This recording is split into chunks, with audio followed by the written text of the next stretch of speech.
December in Steelers country. It's a big game with major playoff implications, and the fans and the visiting Broncos know it. Hey, look around. That's all we got. Well, the cream starts right here. It's got to start right here. We're going to win big games on the road. This is our first chance. Broncos on 3. 1, 2, 3. Three Rivers Stadium in Pittsburgh. The Denver Broncos 11-2. The Steelers 9-4. Broncos know they have to win on the road now or play on the road in the upcoming playoffs. Their lead against Kansas City shrinking, and Pittsburgh shares with Jacksonville at 9-4. The AFC Central laid in part of the pressure of this week, and the bigness of this game is the fact that the Steelers locked the gates on the press. They did, and at the beginning of the week, they sent us their starting defensive lineup, and this is what it looked like when we got it at the beginning of the week. Now, they closed practice for really the main reason, keep Denver from not knowing what they were doing. And here's what happened. They put Chad Scott in the corner, Kordell Stewart moves to another corner, and Myron Bell comes in. And the biggest thing about this is they want to get their four best defensive players on the field, primarily the two biggest corners. Well, if they haven't guessed already, Phil, John Elway is going to look at that secondary, and what might he think? He's going to be surprised because John Elway and the Denver Broncos believe they can take advantage of Chad Scott when he was in there on third downs. Now he's going to look out there and see that he's a starter. How will that change the Broncos game plan? We'll have to wait and see. On the other side, the Pittsburgh Steelers, Kordell Stewart. Everybody's been complaining, getting off to those slow starts, not doing a good job in the first half, but been very good in the second half. The coaching staff says we'll try to change it today. Come out, throw the football. Him throwing it, running the football, that's the best game plan for the Steelers. Well, you can see from the picture, no lack of confidence in the face of Kordell Stewart. The opening kickoff coming up. Welcome back to Pittsburgh. I'm Jim Graham, now joined by Mike Shanahan. Mike, there's a playoff atmosphere. Would you agree that the playoffs actually begin for the Broncos today, because anything that happens will impact the Broncos and the Super Bowl and the playoffs all the way throughout?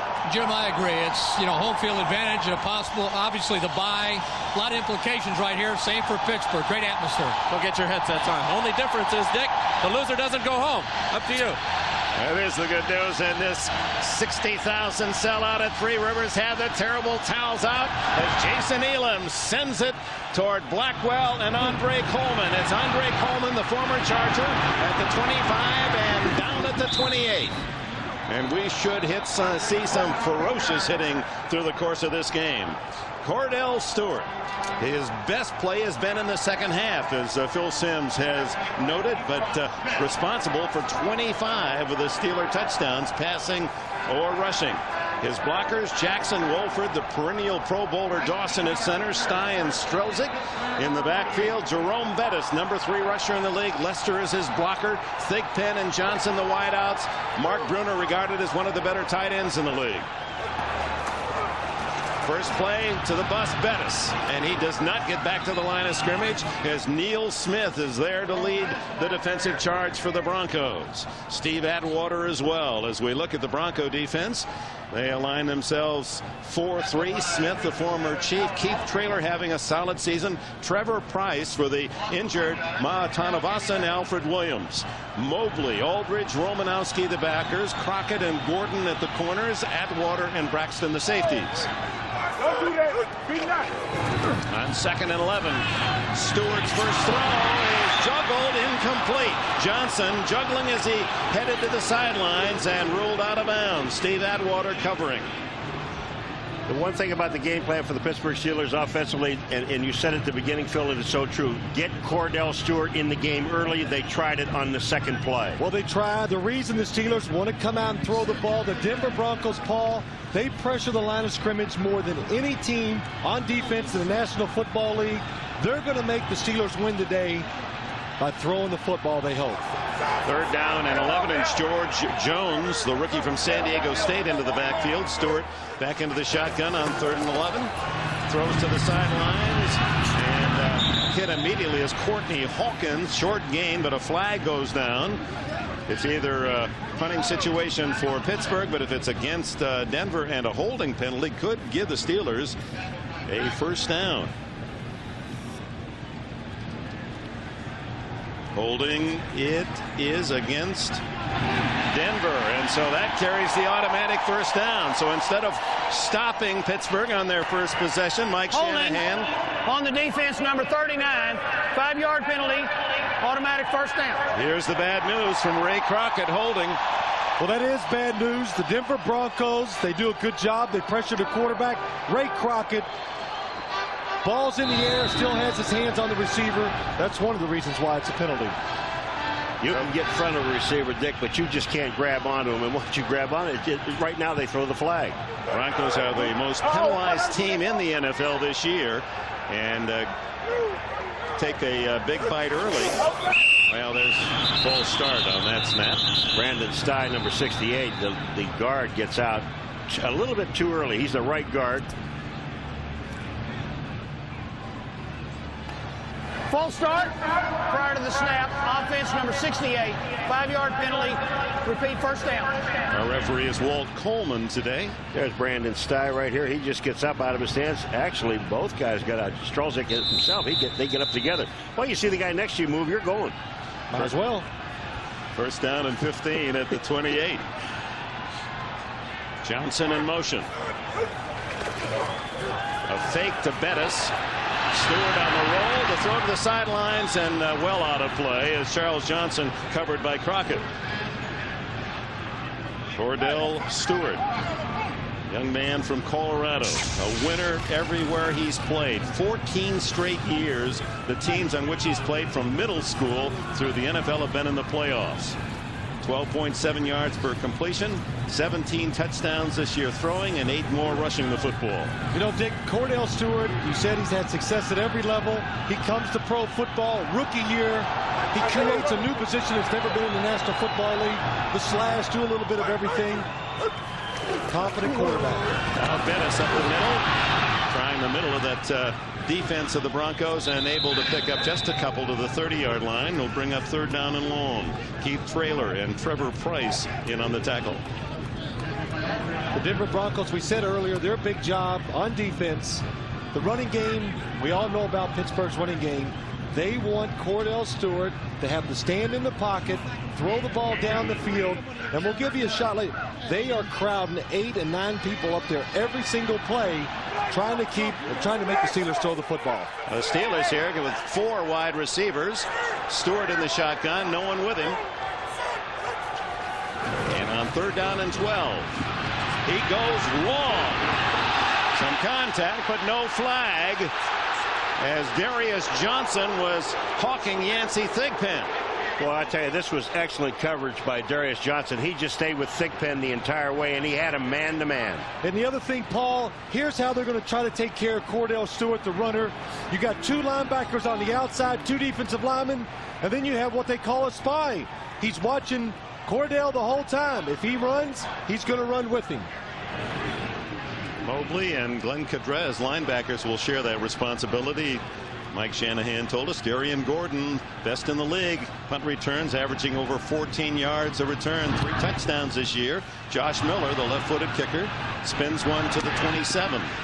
Gordon 30 and to the 37-yard line. And we have our first timeout underway in Pittsburgh. No score. The NFL on NBC is brought to you by the new Dodge. It's about change. By Brewery Fresh Budweiser, who reminds you fresh beer tastes better. By Microsoft, where do you want to go today? And by Wendy's delicious spicy chicken sandwich. It'll make you feel warm all over. Pittsburgh, a city of bridges, over 700 here in this great football town. Gary Zimmerman, Diaz Infante, Nealon, Habib Jones, the offensive line. Broncos, Elway at quarterback. Davis leads the league in rushing. Griffith the blocker. Smith, Willie Green starts for Ed McCaffrey, and Shannon Sharp leads all NFL tight ends in catches.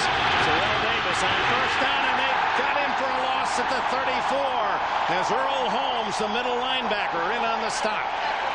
Holmes, a second-year backer from Florida A&M. And here are the Steelers, 3-4 linemen. Harrison Steed, regarded as maybe the best nose tackle in the league, along with Henry on the front wall. Gilden, Kirkland, Holmes, Dante Jones for Greg Lloyd, who won't play. Staph infection in his foot. Scott, the rookie, at one corner. Carnell Lake moves from safety to corner with Perry and Bell at safety.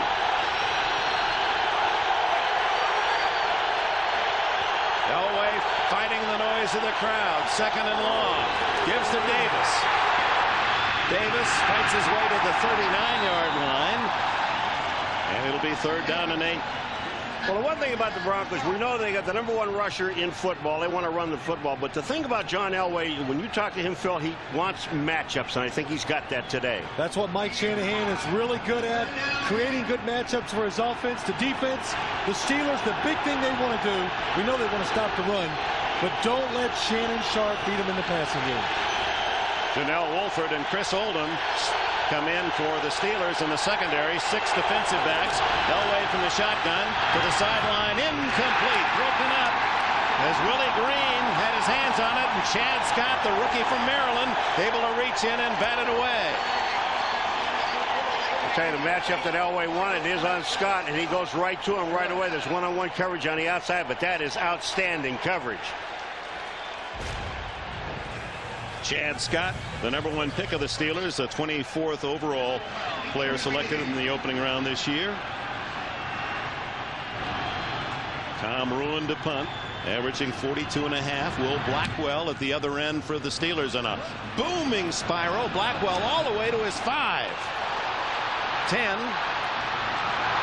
Shreds away from a couple of tacklers and makes it to the 22-yard line. A 55-yard punt, 16 on the return.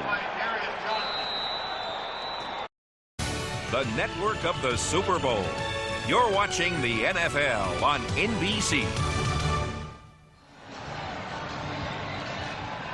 10:55 left in the opening quarter. Steelers have it at their 21-yard line. Stewart 0 for 3 off the start of the game, and that's been his pattern this year. First half, only 47% completions, 3 touchdowns, 10 intercepted. But look at the second half, 60%, 14 touchdowns, only 3 interceptions.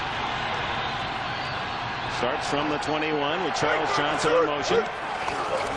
And it's Bettis as he greeted quickly at the 20-yard line as John Mobley and Ray Crockett, the linebacker and cornerback, make the hit. I'm going to tell you something. Ray Crockett, when he committed, he sees this thing. Mobley's going to make the play along with Crockett. 51 is Mobley, 39 is Crockett. Look to the right of the screen. The guy underneath is Crockett, the corner. Man, did he commit himself, he was gone. A loss of a yard, and it's tough to get Bettis down behind the line of scrimmage. He's the #3 rusher in the league. Well, it helps when you got about 2 extra people up there that the Steelers can't block. It makes it a lot easier to get the big man down. Lester, the close friend of Bettis, lines up at fullback. He blocked for him with the Rams. Throw into the flat, incomplete, and Steve Atwater again playing in front of Yancey Thigpen, the intended target. Dick, here's what happens. The Denver Broncos, they crowd the line of scrimmage. They dare you to throw it outside. Here's Steve Atwater, 8 in the box. Kordell looks at all this open spot. Watch him on the snap of the ball. Watch Steve Atwater. Runs. Gets out underneath the receiver. If it's a good throw, it's an interception. Well, you saw Atwater smiling, Dick, as he was going back. He knew if that ball was on target, he had a touchdown. He scored his first touchdown in 9 NFL years last week against San Diego, 22-yard score. Not many safeties could be in there for the run and still be a factor in the passing game like he does. 3rd and 11, and it's a screen to George Jones, the rookie. He's got some blockers. Cuts back inside, has a first down and more. All the way, fumbles the ball. Picked up by the Broncos. Tyrone Braxton, and Braxton all the way to the 35-yard line. They're going to mark it at the 37. John Jackson got him out of bounds. So a big play from the rookie Jones, only to be stripped of the ball. Well, you got the defense. They're going after the quarterback, all that speed.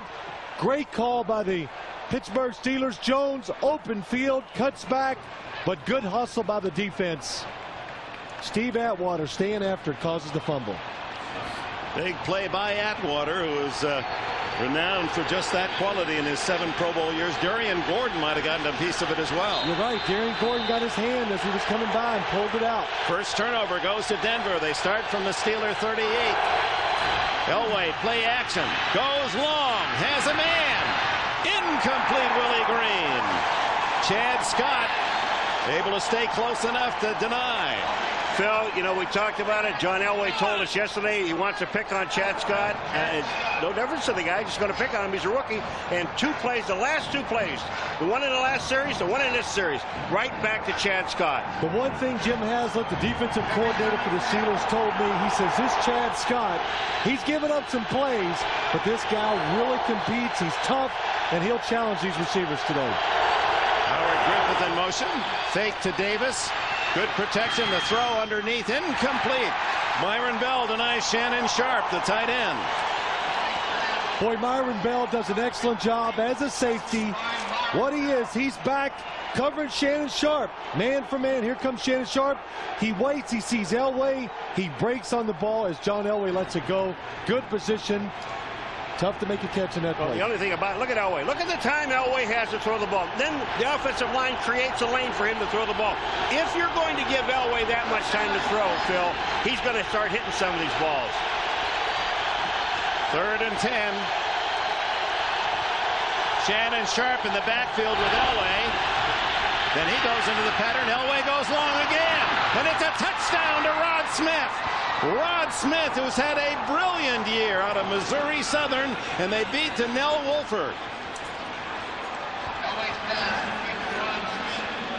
The salute that's become the trademark for the touchdown makers for the Denver Broncos. And this man, Rod Smith, you saw in the pregame show, he says, I work daily. I don't work by the week. I work daily. Every time I come into the Denver locker room, I go right to see if my uniform's still there. He was a free agent. He struggled to make it, grew up on the practice squad, and now, as Elway says, he's got a potential star written on his back. And Donnell Wolford looked back at the quarterback. He looked at the quarterback and stopped. Jason Elam adds the extra point. And on the fumble forced by Gordon, recovered by Braxton, Elway 37 yards on the touchdown to Rod Smith. And the Denver Broncos strike first in Pittsburgh with 9:38 remaining in the first quarter. Elway over the 3,000 mark.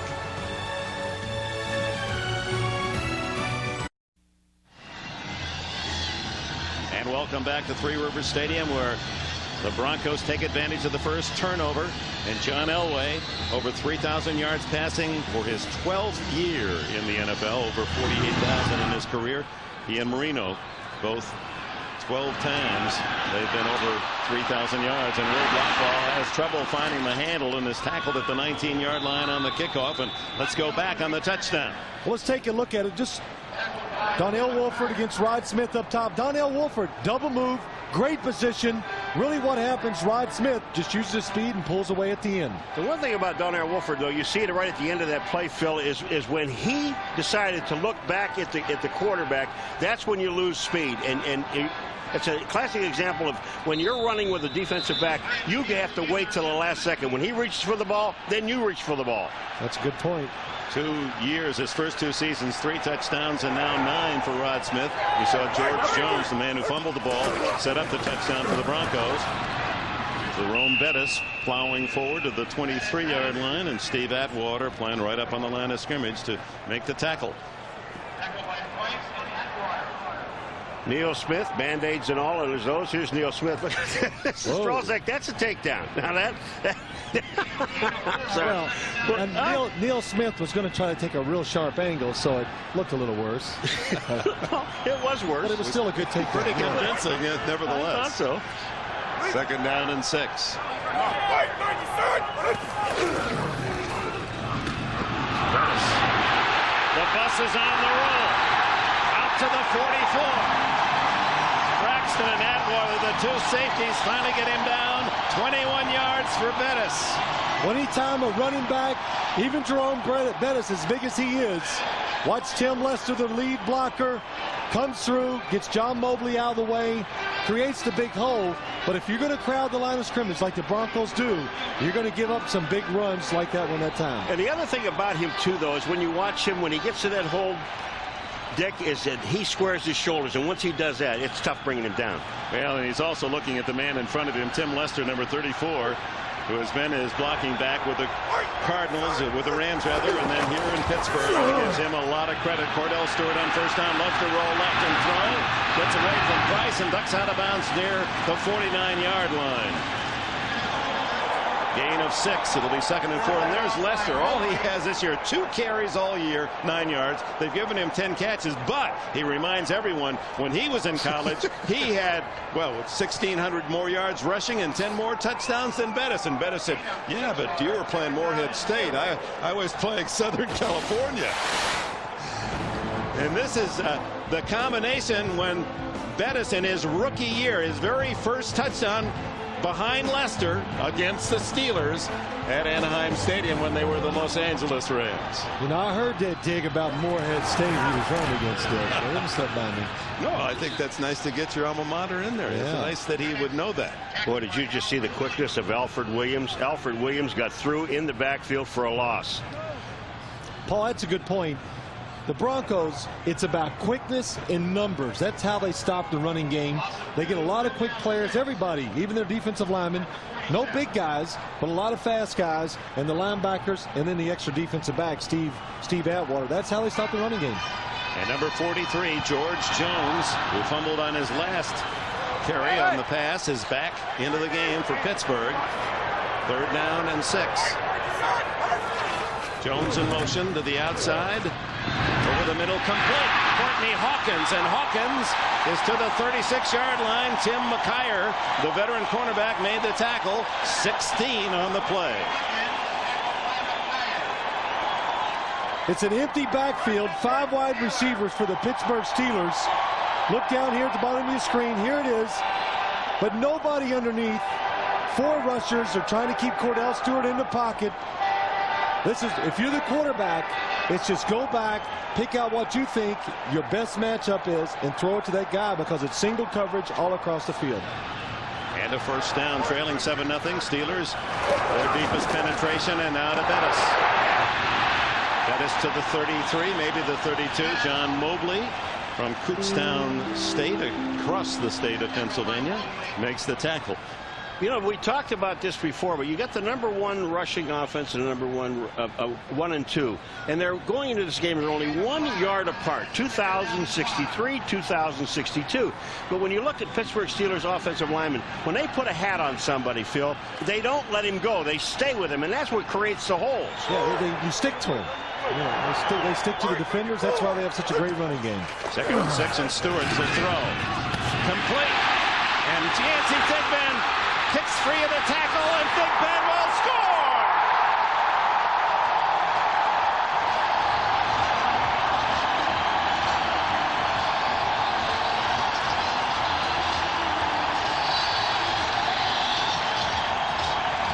So the Steelers answer the Broncos on an immediate drive with Stewart hitting Thigpen 33 yards.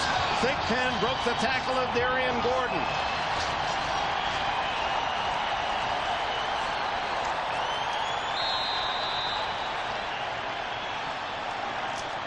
Veteran Norm Johnson looks for his 250th consecutive extra point. That's an NFL record. It's 7-all.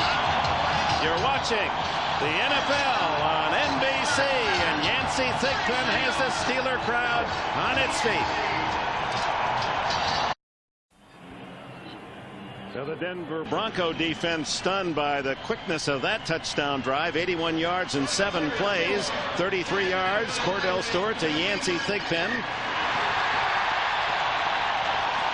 His 5th touchdown catch to tie his career high. And Kordell, who started 0 for 4 in the game, was 3 for 3 on that drive and 74 yards.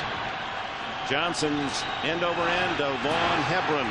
Juggles, clutches, and finds a little hole across the 25 and skids out to the 29. Well, it was good. I'm sorry, Dick. Good route running by Yancey Thigpen at the top. It's called a fade stop. Fake him deep, stop and come back. The perfect throw. Darian Gordon can't adjust, misses a tackle, touchdown. I'll tell you what will drive a defensive coach crazy is watch these missed tackles. One comes here, that's Gordon first. Now watch this move by Thigpen back inside, and then another missed tackle by Mobley, who has a clean shot at him, and Thigpen for the touchdown. And Kordell Stewart, whose father Robert is here from New Orleans. Gives him a little victory signal. Tied at 7. 5 minutes left in the first quarter, and Elway back to pass on first down. Scrambles. The man who has run more than any quarterback in the National Football League history is dragged down by Kevin Henry.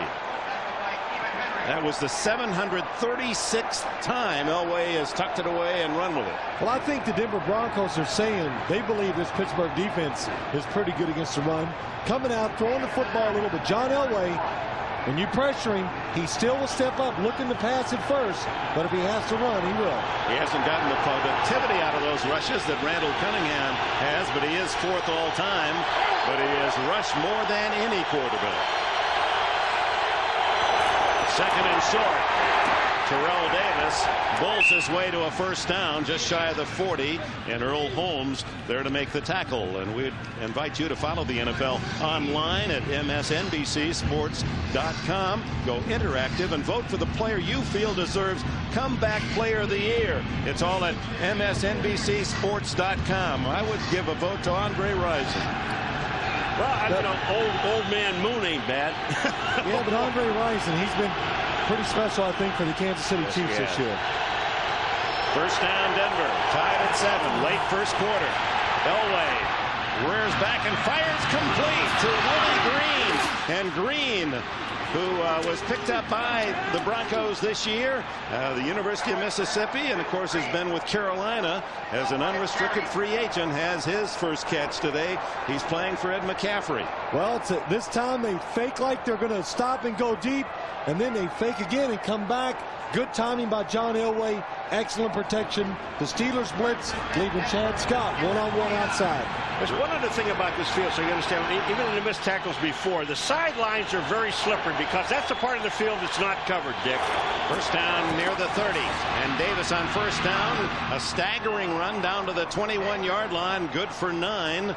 As Terrell Davis leading the league coming in with 1,647 yards. Only Eric Dickerson over 2,100 yards, and O.J. Simpson 2003 have broken that 2,000-yard mark.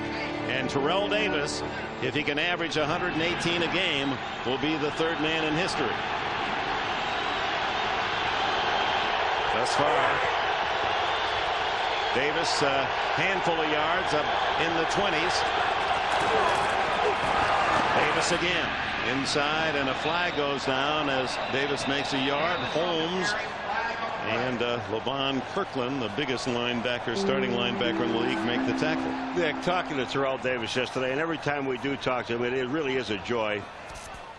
They got holding on the offensive line. It really is a joy because we asked him yesterday, don't give me the patent. We want to get to the Super Bowl, and I know all the wonderful things. Use of the hands to the face on the offense, number 66. 10-yard penalty. Repeat, second down. But when you look at Terrell Davis and you ask him, say, okay, Terrell, what would you like? How about 2,000 yards? That'd be nice. How about leading the league in rushing? That would really be nice, too. Yeah, but he said he got burned last year because everyone was congratulating him after his last game. He won the NFL rushing title. Then Barry Sanders had that huge game the next day. He said, I didn't like that. But the difference is this year, they have to win all 3 of these games to keep what they want, the home field advantage. Elway throws in the flat, almost intercepted. Looked like Carnell Lake very close to picking one off that could have sent him to the other end zone as Elway overshot Shannon Sharp. What's amazing, the little things that affect plays and how they can turn the game just by the Jason Gilden jumping up, trying to knock the ball down, makes John Elway overthrow the receiver. Almost a big mistake. Lake won't miss many of those. He has 3 interceptions this year. 13 in his career, 4-time Pro Bowler at safety, but a solid corner as he's proven once again. Third down and 12 for Elway. It's Davis, and Davis has a first down and bolts inside the 10 and out of bounds at the 7 over Chad Scott. This is a called play. This is not a dump off. This play was called in the huddle because they're reading all these people to the outside. This was called the entire way, Phil. Here's the person who's covering. LaVon Kirkland gets picked by his own man. Terrell Davis, great job. Acted like he was going to be back there to help John Elway. Slipped across the formation. LaVon Kirkland, look, he's got him. His own defensive lineman getting away. The offensive line knows it's a screen. They get down the field. Great call. First and goal at the 8. Elway into the flat, and it's juggled by Griffith, and Griffith rarely gets a chance. He is the Tim Lester of the Denver Bronco backfield, has only 7 catches all year, and Jason Gilden gets him out of bounds at the 3. I think we all agreed coming into the game day. We were sitting up here in the booth talking before the game. Yeah, it's a special game and all that, but we knew the X's and O's, the strategy involved, that it was going to be a lot of fun to do because both these coaches are not afraid to try some different things every game. Red zone defense, 5th best in the league are the Steelers. And timeout call by Elway. It's 2nd and goal at the 3-yard line with 1:22 remaining in this opening quarter. Tied at 7. Now both teams are showing some firepower. The Broncos touchdown set up on the forced fumble. NBC tonight, don't miss the network television premiere of the action blockbuster Terminal Velocity. It stars Charlie Sheen and Natasha Kinski. Right after bloopers and Dateline, Terminal Velocity at 9, 8 Central, NBC tonight. Isn't that what we're seeing here? I mean, a lot of great effects in this movie, and we're seeing it here. What you're seeing here, you're not going to see a whole lot of penalties, Phil. I don't think. These guys play tough, hard football. These are really 2 hard-nosed football teams, and they know the job in front of them. They both know that in order to win this game, the defense really is going to have to do it. Well, yep, and they're going to have to make plays on the other side, too, but I don't think it's going to be a one-sided game, Paul. We've already seen that. The offenses, they know how to scheme, go against the special things defenses are doing against them, and take advantage of it. 2nd and goal at the 3, and Elway to Terrell Davis, and Davis dives into the end zone for the touchdown. Terrell Davis, his 14th rushing touchdown of the season. And suddenly, Three Rivers Stadium very silent. It got quiet. Terrell Davis, I mean, when you look at the play, Terrell Davis, that just looked too easy. I mean, he knows how tough the defense is, but he almost walks in here. You get such a variety of plays from the Denver Broncos, a screen, a pass, the run, and all of a sudden you slash off tackle. Sometimes you find those wide open holes. Elam for the extra point. Ruined a hold, and it's 14-7 Denver as the Broncos see the Steelers score quickly and take the ball and drive it right back. 72 yards in 8 plays, and Terrell Davis, who loves to run tackle to tackle, smashes in from 3 yards out.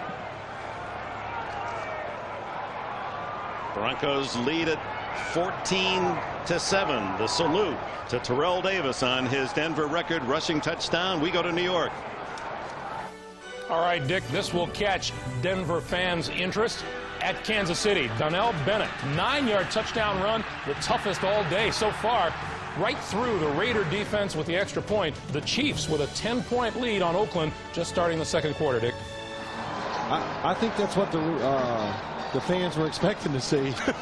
The Kansas City Chiefs winning this game. You know, it is really interesting, the Kansas City Chiefs. You know, the thing about it is, you talk to other coaches about it, and everybody's congratulating Marty Schottenheimer and their team, but the one thing about it, they find a way to win. This game right now, this first quarter, is everything we thought it was going to be. Well, I thought maybe the weather, the fact that they're well coached, the defenses, and I thought, well, I could see a low-scoring game. Greg Coleman and Will Blackwell deep as Elam sends it high to Blackwell, the rookie from San Diego State from the 5. And he's brought down at the 24-yard line. Keith Burns, first man down, along with Darius Johnson. Last time the Steelers defense allowed a rushing touchdown at home prior to Davis to score. Week 2 last year, Vinny Testaverde, a 6-yard scramble. The last time a running back rushed for a touchdown here in Pittsburgh, it was Natron Means, 1995, 20 regular season home games ago that opposing running back had rushed for a touchdown here in Three Rivers until Davis's score. That's quite remarkable. 60 quarters. 1:07 left in this first quarter. 14-7 Denver. Stewart to throw on first down, in trouble, gets off the hit from Neil Smith, throws underneath, incomplete. Intended for Jerome Bettis, covered by John Mobley, and covering the rest of the action in New York, Greg Gumbel.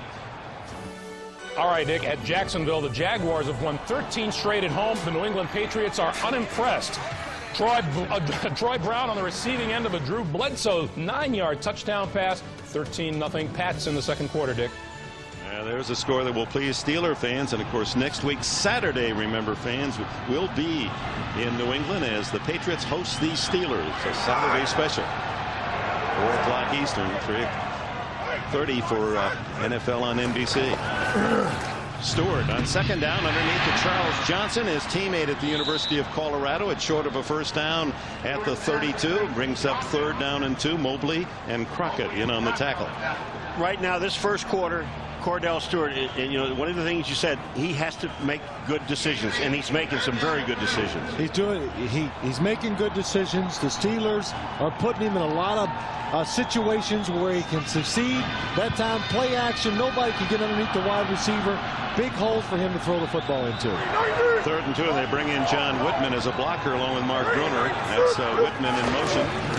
H-back, and Bettis hit in the backfield, and down he goes at the 28-yard line as Neil Smith, the veteran Pro Bowl star at Kansas City, the first 9 years of his career, and now a Denver Bronco makes the big play. You said this many times about the Denver Broncos. Quickness off the line of scrimmage. Watch Neil Smith, how fast he's in the backfield. Bam, he's in the backfield. They don't block him. Down goes Bettis. And that takes us to the end of the first quarter here at Three Rivers Stadium. Battle for first place and a hit to the playoffs. 14-7 Denver.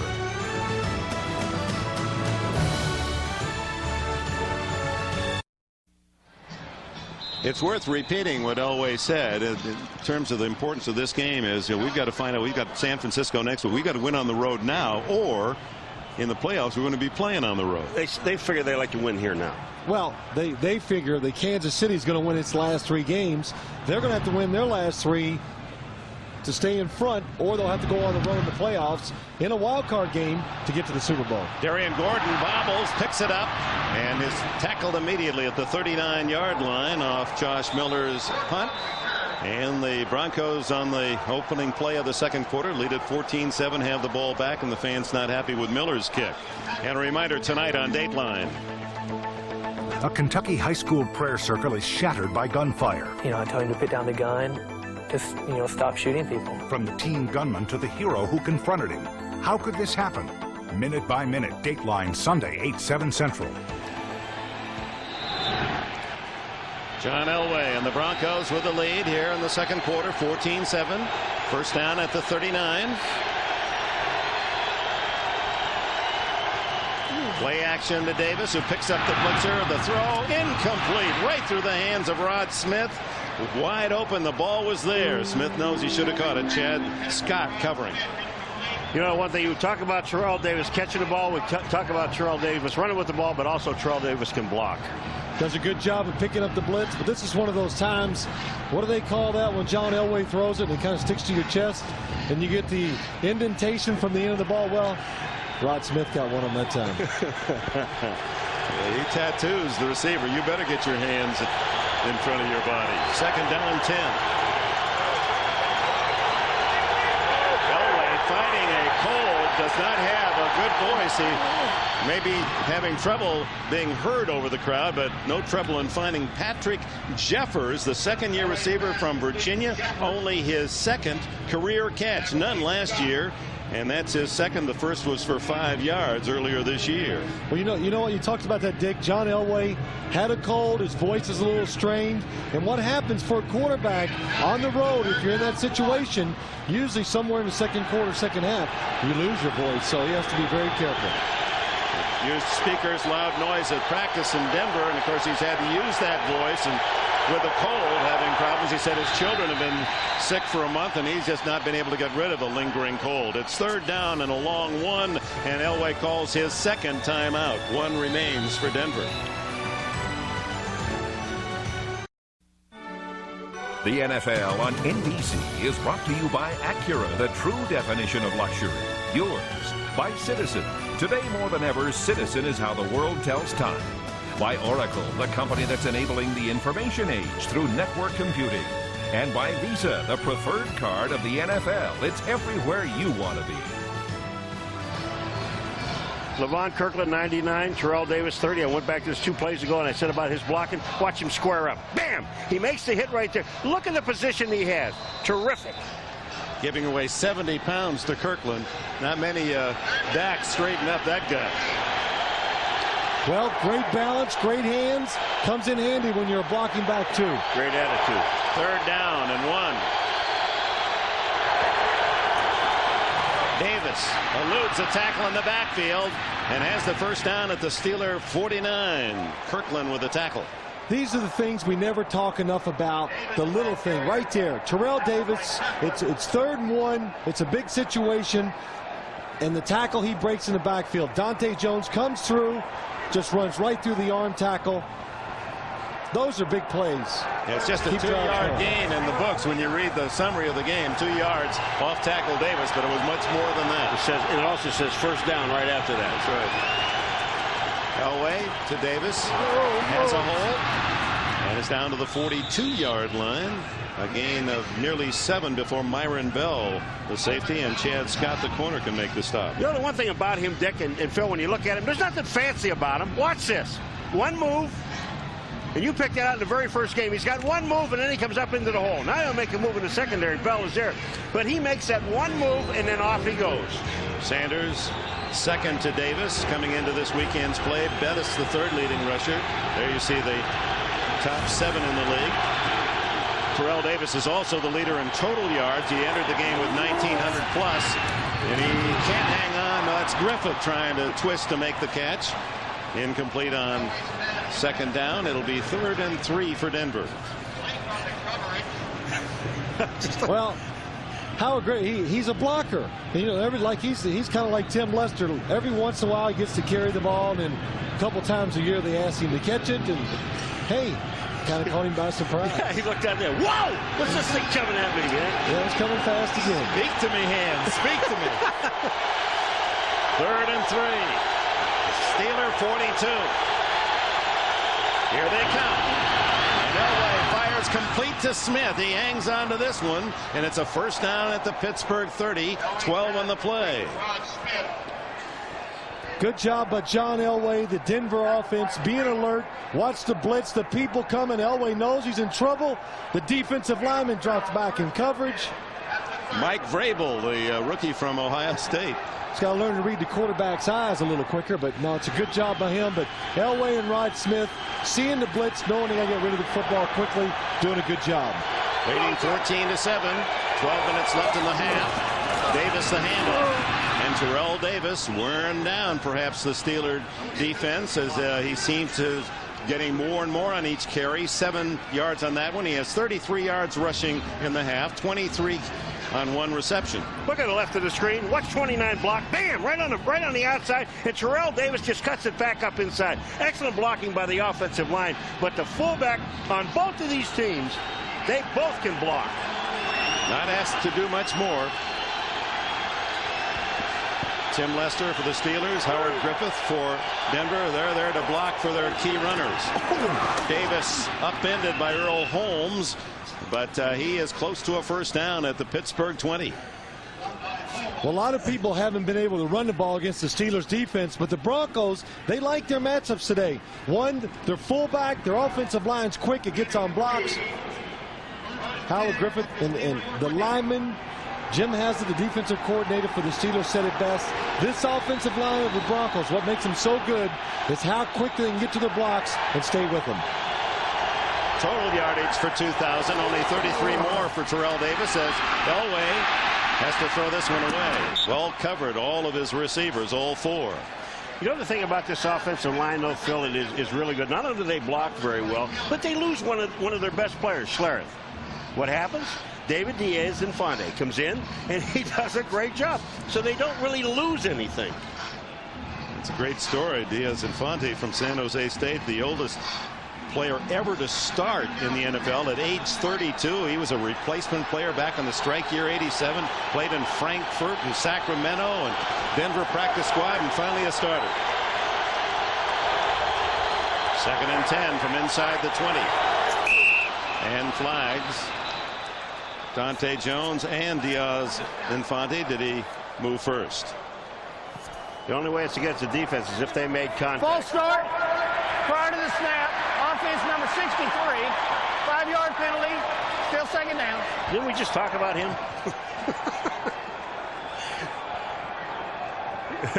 There's the move. We just talked about David. Nice story. Just comes in, man, does a great job, and then goes offside. It's a shame the linemen. The game wasn't created to feature linemen. We only talk about them when they do something bad. John Elway, Kordell Davis with 36 yards, averaging 4 a carry. Elway incomplete, intended for Patrick Jeffers. A little behind him, but he was open. Chris Oldham covering. Well, the Steeler defense, if you can protect long enough, everybody says if you can protect long enough, there's big open holes on the inside. Elway does a good job of waiting for Jeffers to get inside, but he throws it behind the receiver. He knows he had a good chance to get the ball down inside the 10. He also had one other guy open, Kordell Davis. He was coming down the middle, down the seam, and he was open. Elway, who did not throw an interception the entire month of November, going to the end zone. Touchdown Smith. He's got his second touchdown. Wide open. Rod Smith, his 10th of the season. I have to say, I don't think he was throwing it to Rod. I thought he was throwing it to Willie Green on the outside. We both looked at each other like, yeah, Willie Green's going to get this ball for a touchdown. And Rod Smith just came out of nowhere to get the ball. But it's a great route. Watch Rod Smith on the inside. He's double covered. Does a move go on Darren Perry on the inside?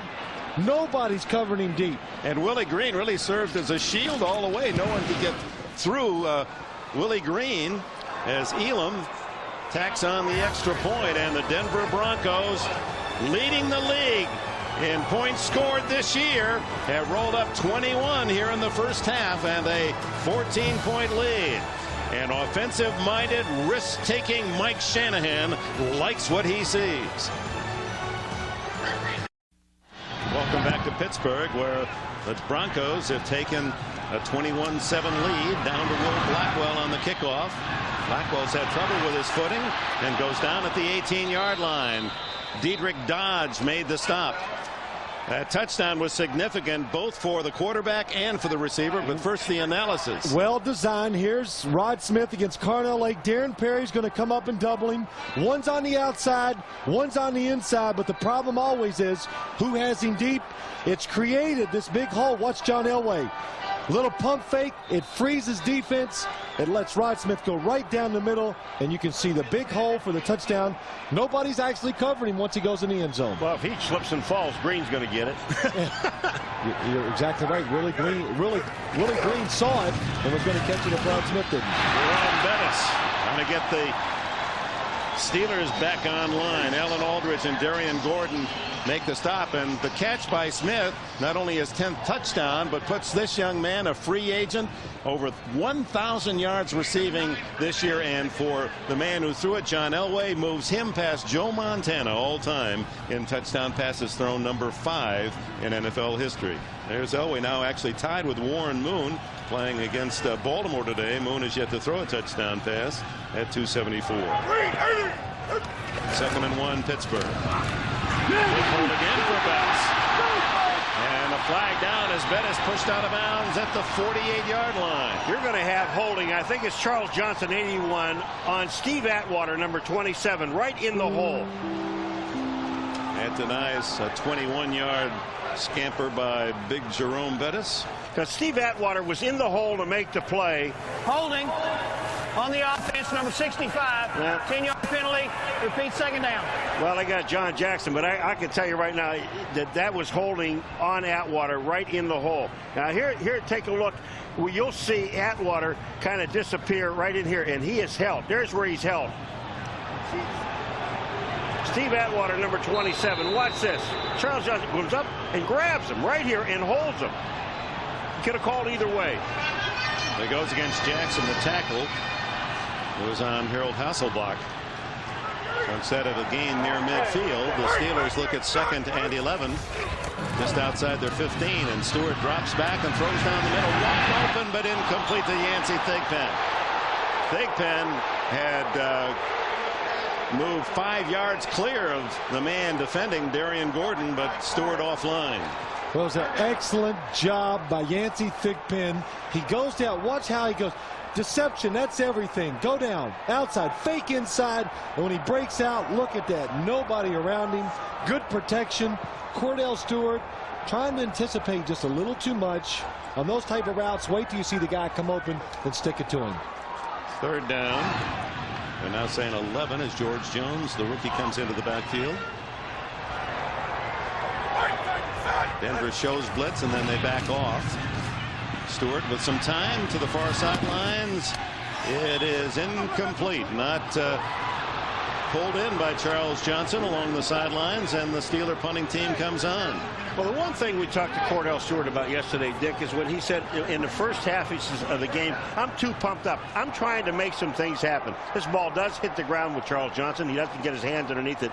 But he just says, I just try to make things happen too much. Pittsburgh, one of the best in not doing what has just happened. 3 plays and outs, 6th best in the league, but they're playing the team with the very best mark as the Denver Broncos are able to pick up first downs.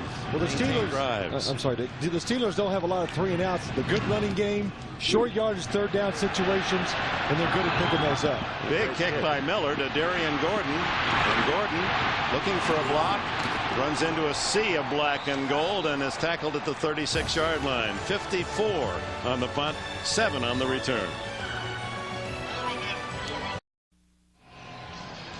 On the sidelines for Denver, a familiar face in Pittsburgh, Walter Andrew Brister III, Bubby, if you will. Bubby is, for the first time this year, Mike Shanahan has made him the 2nd quarterback and not Jeff Lewis. He said the experience now playing in Pittsburgh, pressure and the rest, if something should happen to Elway, he thinks Brister should be his man. Elway has directed 3 straight touchdown drives and bats down the deflection to make sure it's not picked off by Nolan Harrison. Boy, was that a heads-up play by John Elway, the experienced quarterback. He's not going to catch the ball, but he knows that someone else has an opportunity. When he steps back to throw the ball is batted straight up in the air. Look at here, bang, and Harrison, number 74, is there. Elway can see him and just knocks the ball to the ground. Bobby Brister said, "Oh my!" You know, that would happen to me a couple times. I always caught it, because I wanted to get my pass completion percentage up. So even though it was negative yardage. Yeah, it didn't matter. Flags fly as Terrell Davis slashes off tackle for a couple. Back to Bubby Brister. He was quoted this week out in Denver as saying, you know, one of the problems is it's really tough to play in Pittsburgh because of the cold wind off the lake here in Pittsburgh. Yeah, you know the lake here, and how far the lake is from here. It's about 120 miles away, and I'm going to tell you something. There's the lake. That's also called a river. But the lake is Lake Erie, and that's 120-some miles. And I'm going to tell you something. That is a huge breeze. You know, you're just getting way too technical. Exactly. Way too technical. Fans in Pittsburgh understood what Bubby meant. That's right. Offside. Defense. So 5 yards ticketed to the Steelers, and that gives Elway 2nd and 5 from the 41. Last 3 drives have ended in Bronco touchdowns. Elway throws back to the side to Howard Griffith, and he has the catch. Short yardage at the 43, 3 yards shy of a first down. Well, a lot of people want to know why John Elway for so long has been able to throw the football so hard and accurate. His feet, great position. Look how he keeps his shoulders to the sideline, gets his hips wide open. Now that it enables him to really turn. And the other thing, he leans his head to the left. Now he gets a little more leverage, and that lets him turn and throw the ball with the power and accuracy. The fact that he does that, has big hands, and has naturally a good throwing arm all has. Off a blitz, it's deflected incomplete as Kevin Henry fly swats it down. That's 2 in that series for Henry. Boy, there's a situation. 3 plays, and they throw the ball all 3 times. Elway now, just Kevin Henry, just take a watch. And he's watching. He sees the ball, goes up in the air. That's great defensive line play. Well, Bill Cowher said that Henry's been the unsung hero on that defense. He's played very well all season long. Will Blackwell stands at the Steeler 15, ruined to punt. He hit this. Headed for the end zone and skips on through. Pittsburgh at the 20-yard line. When we come back, 7:59 remains opening half.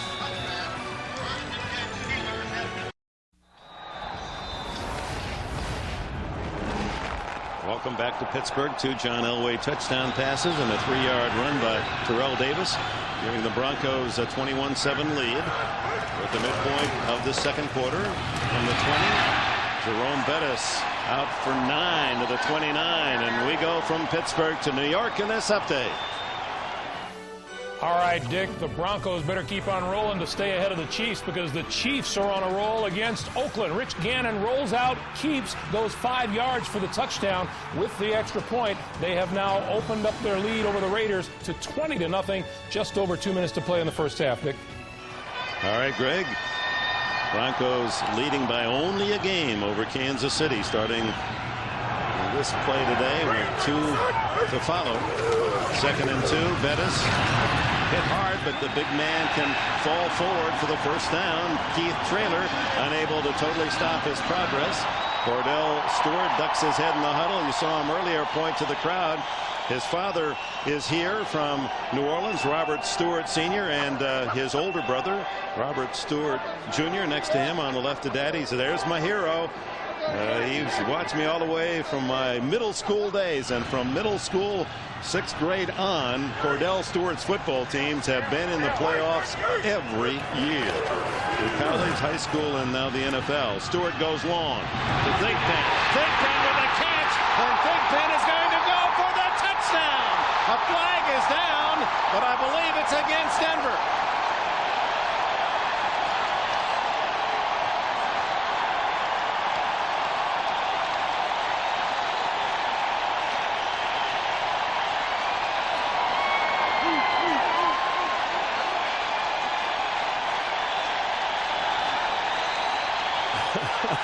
I'll tell you what, on this play, Darian Gordon saw the flag and stopped. Interference on the defense. Penalties decline. Touchdown. Darian Gordon saw the flag being thrown and stopped. Paul, exactly. I mean, he saw it, he stopped. And Yancey Thigpen, to his credit, keeps hustling, makes the catch. Thigpen's 2nd touchdown today. 33 yards, and now 69 yards from Kordell Stewart. Johnson for the extra point. And the Steelers have struck quickly. It's 21-14.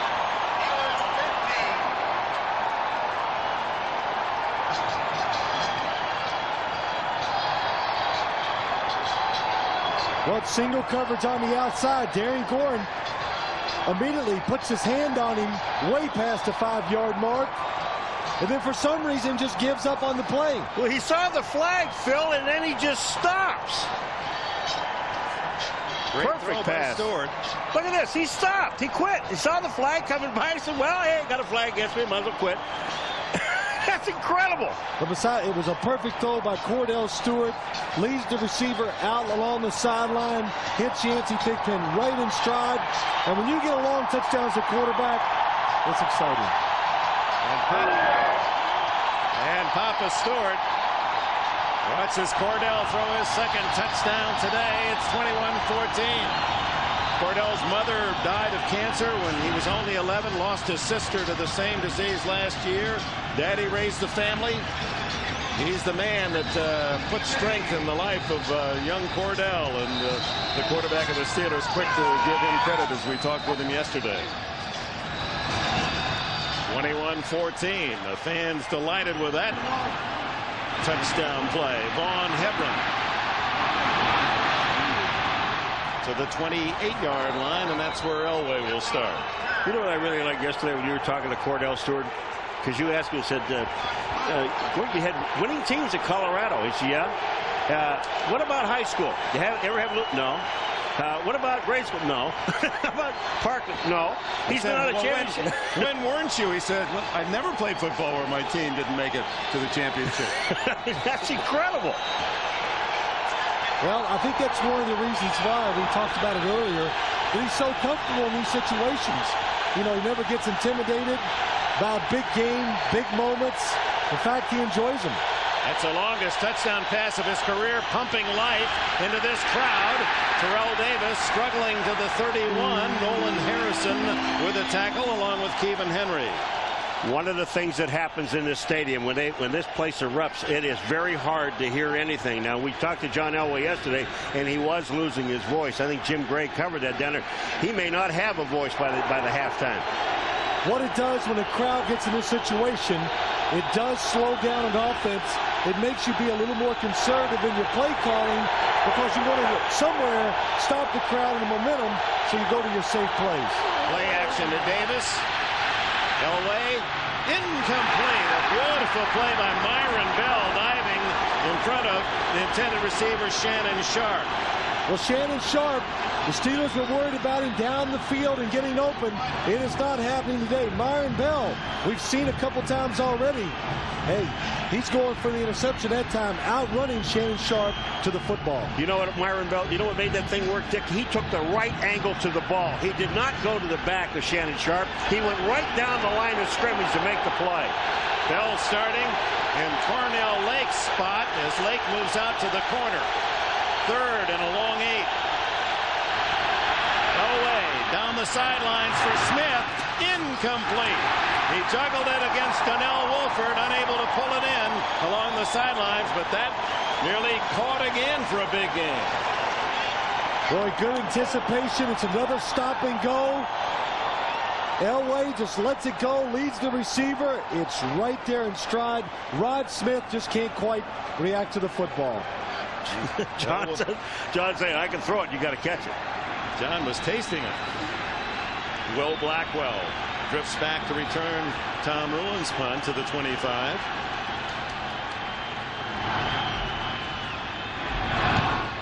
Ruin skids this one to the left. And the wobbler goes out of bounds at midfield. A break for the Steelers. 19-yard punt.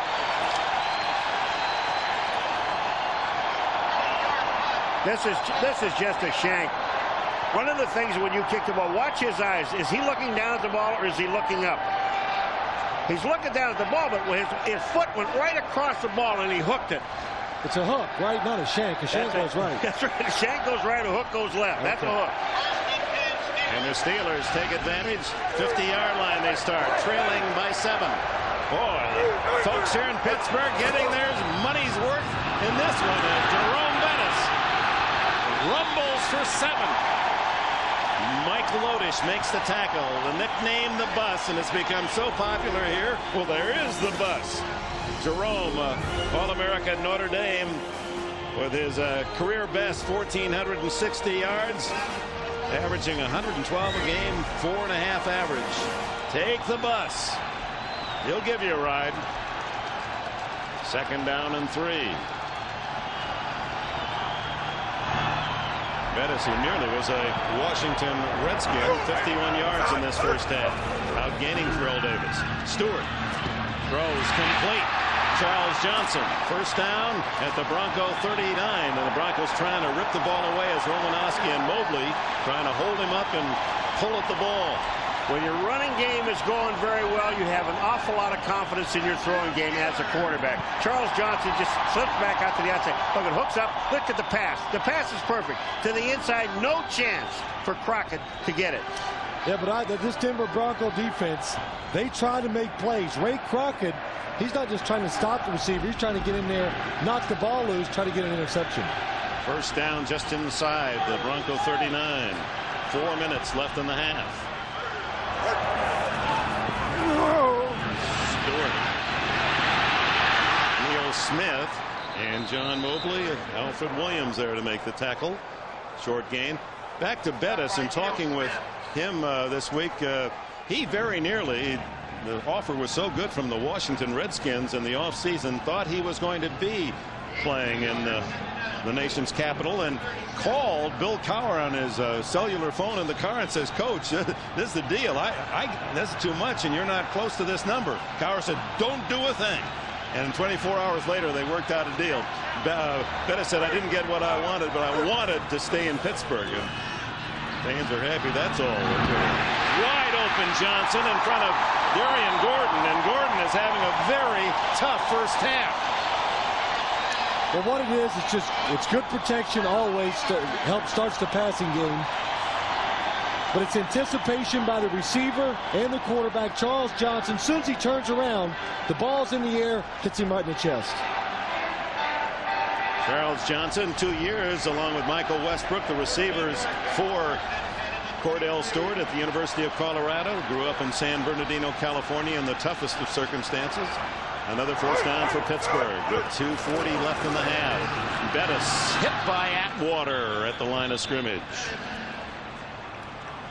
Well, these are two teams, when you come to the stadium, you know you're going to see them run the football.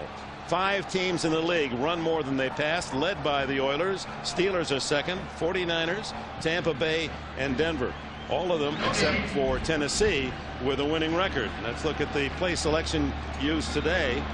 15 rushes, 14 passes for Pittsburgh. Well, that kind of goes back. They wanted to get Kordell Stewart involved early. They did that. He's answered that call. The roll to the left, and he tucks it away. Crockett makes the tackle at the 16-yard line, short of the first down. You know, I'll tell you something about Kordell Stewart on this play here. When he runs this bootleg, Phil, I mean, he looks out there, there's nobody coming. Wow. And that takes us to the 2-minute timeout. 21-14, Denver.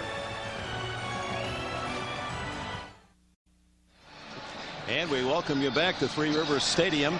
How about Kordell Stewart? Why do you think he starts so slowly this year? Well, I'm blaming the coaches somewhat because the play calling, I think they've started too many games. Well, let's don't put Kordell in tough situations where he could lose the game for us, all those things. But you can see every time they've fallen behind this season, where he gets in these passing situations, he's reacted very well to it. So sometimes by trying to protect players, coaches actually make it harder on them. Big play for the Steelers at the Denver 17, 3rd down and 4. 1 minute 57 seconds left in the half, and Stewart back into the gun and sends Jones in motion. Backfield is empty. No flag. The throw complete. Courtney Hawkins, and he has a first down at the 10-yard line. Well, I'll tell you, this young man is coming of age in a hurry. He is just, everything he's throwing is right on target. Paul, great job. Look at the blitz by the Broncos. The receiver sees it. He breaks it off. Kordell knows they can't pick it up. There's a free man coming. He stands right in the face of the blitzer, throws it outside for the completion. Just inches away from 1st and goal, just outside the 10. 1:22. 1:20 left in this first half. Stewart dumps it off to Bettis. Only one white jersey there. Bettis for the touchdown, but a flag is down. And Keith Traylor says he was held.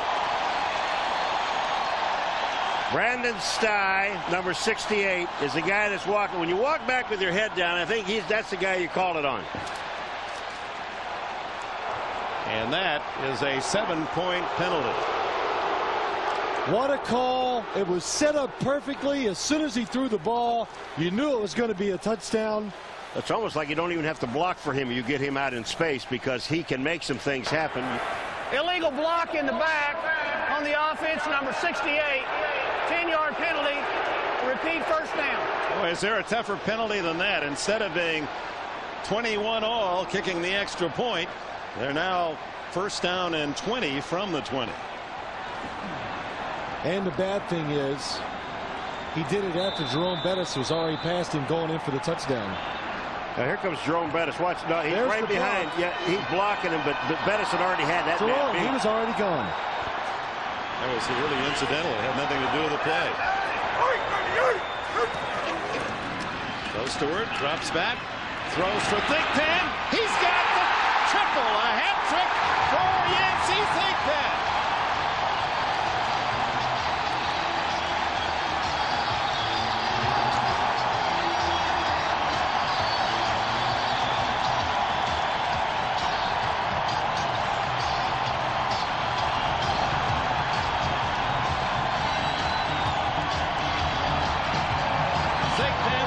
Receiver for these Steelers on the season. Started today with 62 catches, but only 4 touchdowns. Has 3 touchdown receptions in the half.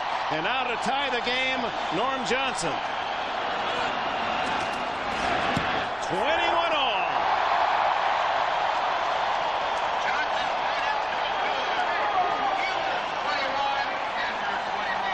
Three Kordell to Yancey Thigpen touchdowns. Well, the Denver Broncos, they said, we want to make Kordell Stewart beat us throwing the football. He's doing a pretty good job so far. Single coverage outside almost every single play. Darian Gordon cannot cover the big receiver. Basically a jump ball. Perfect throw by Kordell Stewart. And I'll tell you, and again, this whole thing starts with, you look at the catch here by Yancey Thigpen, outstanding concentration, but it all starts back with the blocking. I mean, all day long, Kordell Stewart is getting nothing but time.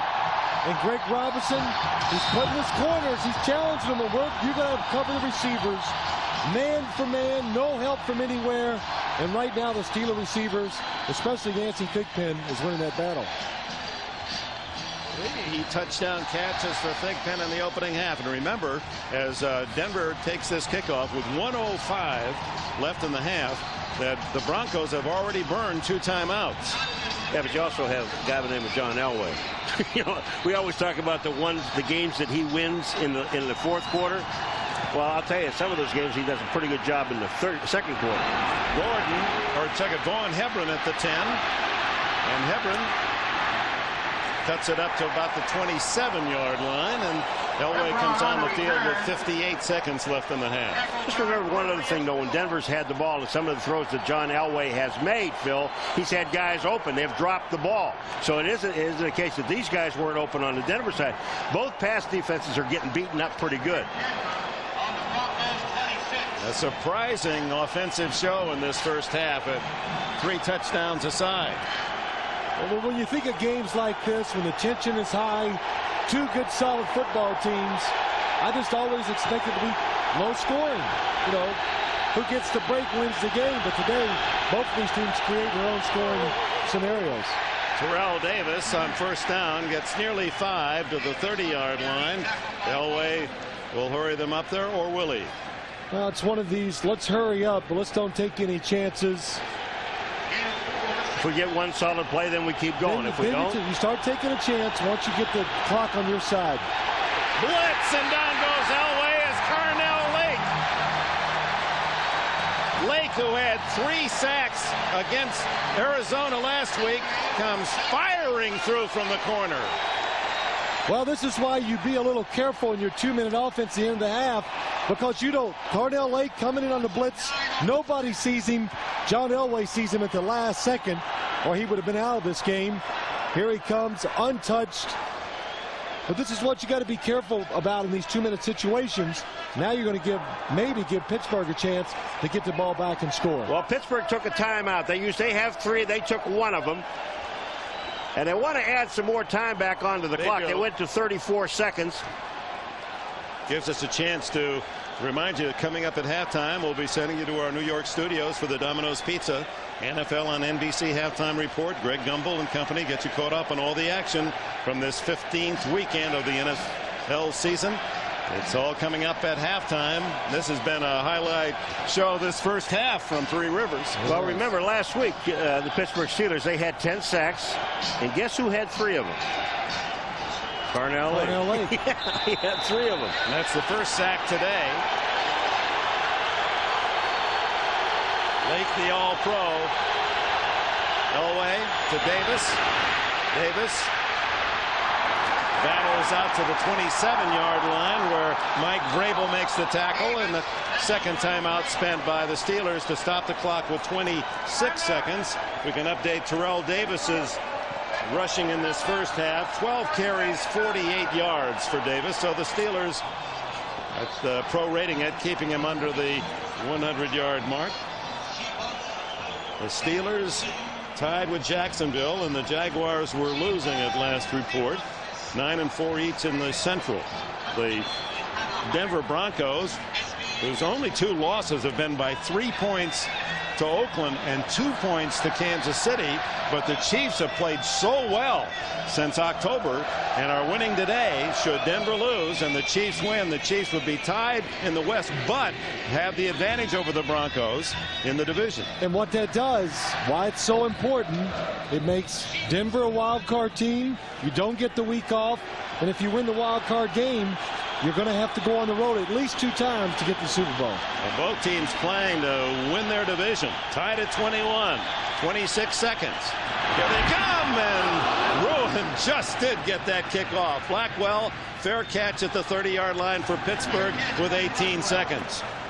Randy Fuller, number 29, was in on the foot of Ruin. The question is, when you're going to block a punt, you have to take a point 3 yards in front of the kicker. And if you get to that point, you see Fuller knows he's going to hit him, so he just pulls off. Now watch where he's going. He's too far wide to the outside. He can't get to the ball. He really wasn't that close. Sure looked close at the moment, didn't it, at the moment of contact. So with 18 seconds left, what will be the thinking of Bill Cowher? Well, you know, you can take one shot and you still have a timeout, and they've had great pass protection. Why not? They're going 3 wide, one side and one to the other side. Mike Shanahan puts 2 extra defensive backs in the game. They load up on Darian Gordon's side, and now Stewart throws the other way and has a man wide open. Guess who? Thigpen, first down at the 40-yard line of Denver. 11 seconds left in the half. Well, if you're the Pittsburgh puts 3 receivers to one side, Yancey Thigpen to the top. Look at that move. Looks inside for about 15 yards, then breaks out, single coverage. Another good throw by Kordell Stewart. Hasn't he thrown the ball well this first time? We haven't seen all the Steeler games. You can't imagine him having a much better game. He's got to have over 200 yards, doesn't he? Well, we were here against Jacksonville a few weeks ago, and he threw the ball just as well then as he has today in the first half. Stewart with 227 yards in the half. 9, 8, 7 seconds. Throws underneath. Complete. Heading for the sidelines. Jones stops the clock as he goes out of bounds at the 34. 3 seconds. So at the 34, that means Norm Johnson will have to kick from 51, 52 yards, and they're going to try it. Norm Johnson's longest this year is 52. And there isn't much of a win. The flags on top of the stadium are facing into the kick, but we understand it's swirling around, and on the floor of the Three Rivers, it's in favor of Johnson. And it will be 51 yards. And timeout called by the Broncos. And Bill Cowher, well, you might think of him as a defensive coach, and but he really is a risk taker. He loves gadget plays. He'll remember the onside kick in the Super Bowl. Not afraid in a situation like this to try something different. Well, I mean, to win games, to really get to a high level in this league, think about the people that have won and have done well in the playoffs. The coaches are risk takers. You know, you got to keep putting your team. You got to trust them. Put them in situations where they can excel, and it doesn't backfire. The Steelers are a great example of that. One of those things that we talk about so many times in a ball game is guys, great players have to make great plays. Well, he gives them that opportunity to make a great play. Mike Tomczak, the backup quarterback, is the holder. Johnson from 51 for the lead. It's long enough. It's good. No, it is not. Just missed. Just flirted with the yellow paint. In fact, one of the officials started to raise his arm. So Johnson flirts with the lead, but just misses wide.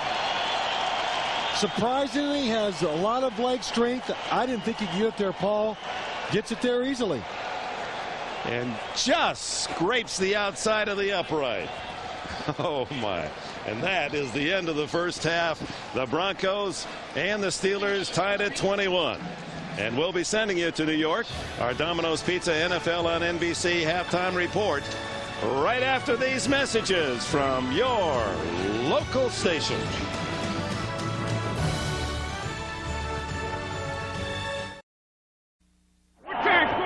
One more half, baby. One more half. It ain't over yet. Kordell Stewart as he left the field at halftime, and here are the results of that first half. And Stewart, one of the shining stars for the Steelers, as it's tied at 21 with a 232-yard passing half. As we look at our Coors Light halftime statistics, that's less than 100 yards off his career high. Threw for 317 against Jacksonville earlier this year.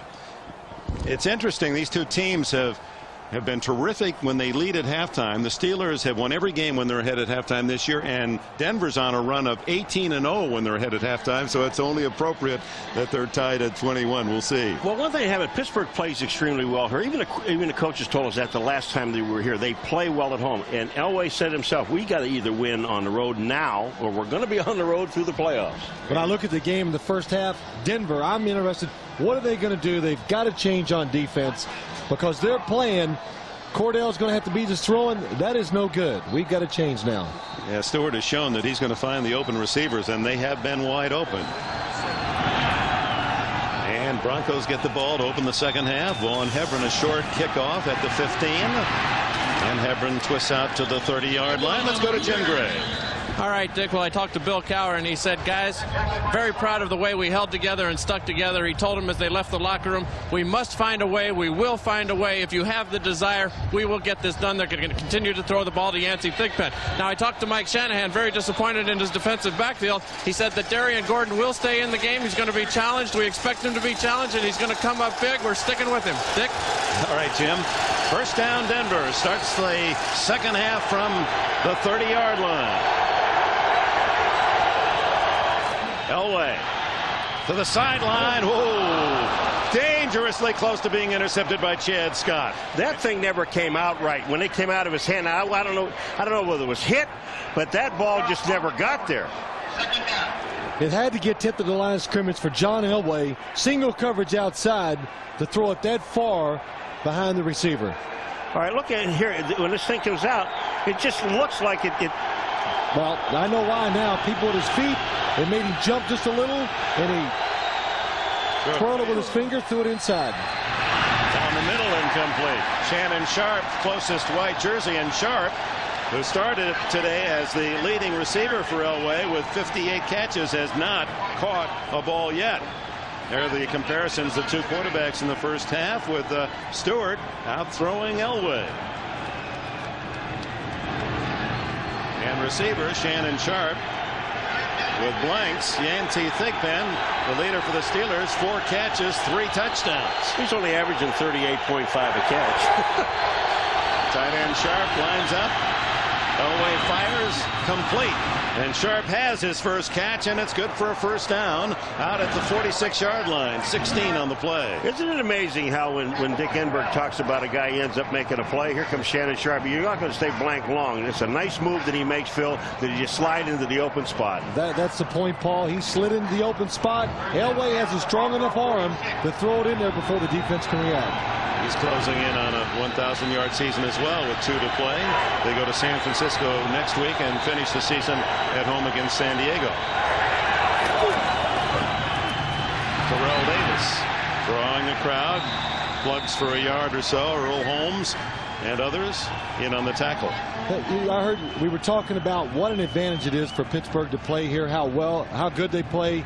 And I remember when Jacksonville came in here a few weeks ago, they said the same thing. The Steelers are a different team when they play here on both sides of the ball, the offense and especially the defense. After this play, but what causes that? Why, if they're a good football team, why can't they take it on the road? Noise helps the defense to pass rush. They feel good. Familiar setting. 2nd and 9 for Elway.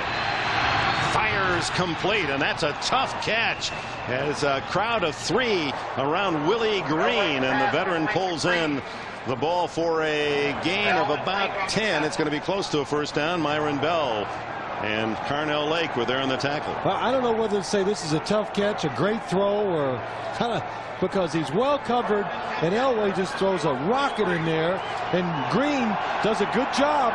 Defenders on him. Myron Bell on one side, Carnell Lake on the other, hangs on to the football. Good enough for the first down. Davis on the draw. And he earns a tough 2 or maybe 3. Joel Steed, 93. Earl Holmes, 50, make the tackle. Steed on the nose. He and Ted Washington up at Buffalo are going to really be battling it out for a Pro Bowl bid. Steed has never made the Pro Bowl. Many feel this is his year, that he's been brilliant inside. Well, they say the one thing about Steed and also Kirkland and Holmes, those 3 guys form a triangle in the middle of that defense, and they do a lot of stunts in a lot of games, and the guys up front say he's the best. They don't get stats, though, those nose tackles. They're there to protect the linebackers, so the linemen like Joel Steed. Elway out of the backfield to Griffith, and the fullback tucks it away and battles to the 28-yard line. That's going to be close to a first down. Carnell Lake, the tackler. Phil, it's really surprising. They don't throw the ball more to Howard Griffith, because every time that he goes into motion, nobody really stays with him. Well, they don't feed him very often. They figure that's just a place at the table that never gets served.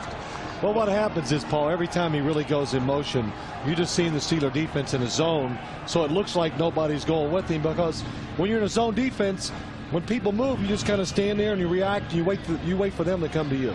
Good enough for the first down. So Elway with his 3rd first down on this trip to move the ball to the Pittsburgh 33, tied at 21, just underway in the second half. You know, you talked about the run defense of the Steelers. Joel Steed, Earl Holmes, Levon Kirkland inside. They're so good inside, it makes teams then start trying to go outside. And when you have a fast defense, you know, that's why the Steelers win a lot of those battles. Fake to Davis, the throw to Griffith again. And he's hit immediately at the 30-yard line by Chad Scott, the young cornerback, #1 pick out of Maryland. You know, when I saw this play, I thought about Kordell Stewart when he ran a bootleg a little while ago in the first half. When he ran out there was nobody out there. Elway didn't have to throw the ball this soon. I mean, he had all day. Everybody was blocked to the inside. Elway got outside, and I think released it a little bit too soon. He could have waited. Kordell Stewart trying to feed off that terrific first half, being chilled on the sidelines by this significant drive engineered by Elway to open the second half. 2nd and 7. Davis following Griffith is to the 25-yard line. 5 more yards for Terrell Davis. Holmes another tackle, and running up the total now for Terrell Davis, the league's leading rusher, 56 yards today on 15 carries. Well, this is one of the first drives I think we've seen, Phil, where they're running some time off the clock. Usually they're banger in the end zone, the other guys get the ball back. Showed you earlier that Elway has moved into a tie with Warren Moon for 4th place all-time touchdown passes. Warren Moon has just connected for Seattle to move 1 ahead of Elway. Davis again, big hole. Boy, does he run hard, and a first down at the 20-yard line. He's a defiant ball carrier. Yeah, but Levon Kirkland, he's a defiant linebacker. That's what I'll tell you, Terrell Davis, when he makes the jump. Watch C99 in that picture. Watch what 99 does. Come on, Terrell. Come on, Terrell. Get over here. Watch this. Wham! Well, he's making up for that block that Terrell put on him in the first half. But it's a first down on the 5 yards by Davis at the 20. And this drive already consuming over 5 minutes. Elway, a pump, and the throw, and a man open, incomplete to Rod Smith. And Smith trying to duplicate Yancey Thigpen with 3 touchdown catches in the game. The Denver Broncos, they are doing a lot of double moves on the outside. Rod Smith, the stop and go. This is a perfect throw. Back shoulder. Rod Smith just takes his head off his eyes off the balls at the last second. Look at him. Hits him in the shoulder. Hits him in the shoulder. But you know, watch Chad Scott. Remember we talked before, watch him. He only reacts when the receiver reacts. So Scott puts his arm up as the ball gets there. That's the way to play defense. They're working on Scott, is Elway, while Kordell Stewart picking on Darian Gordon. Davis runs into a crowd. Dante Jones leads the charge along with Kevin Henry. Yeah, Terrell Davis going in the hole. Tony Jones pulling around the right tackle. Watch the right tackle pull around Tony Jones. Terrell gets a little impatient. Get out of the way, big man. And Tony just clears a big hole for about 5-yard gain. Well, he pushed Tony through the hole. They spotted at the 17, so it's 3rd down and 7.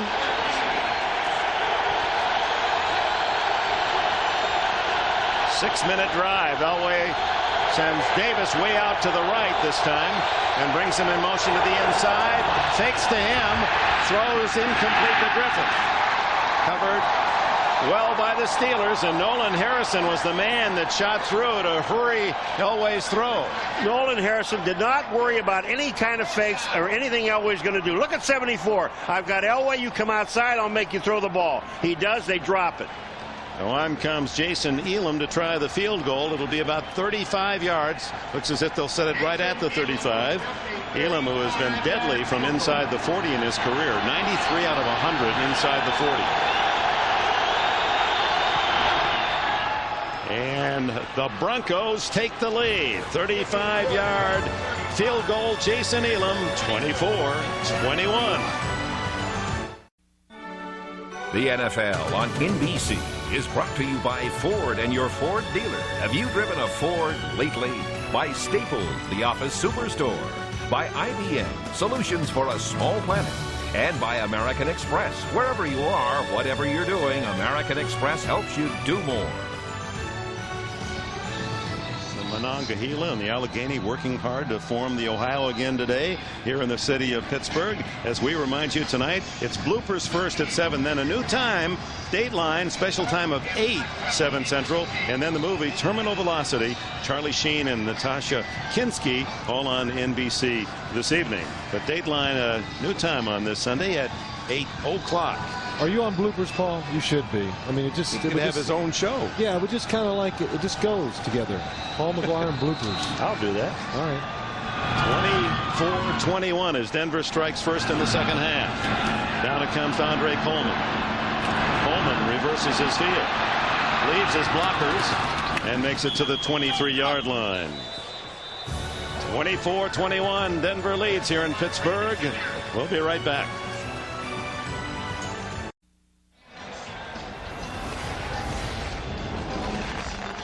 And welcome back to Three Rivers. The Steelers finally get their mitts on the ball after that 6-minute, 6-second drive by Elway, and Broncos leading to a 35-yard field goal by Jason Elam. Kordell Stewart sets up at his own 22. Johnson in motion.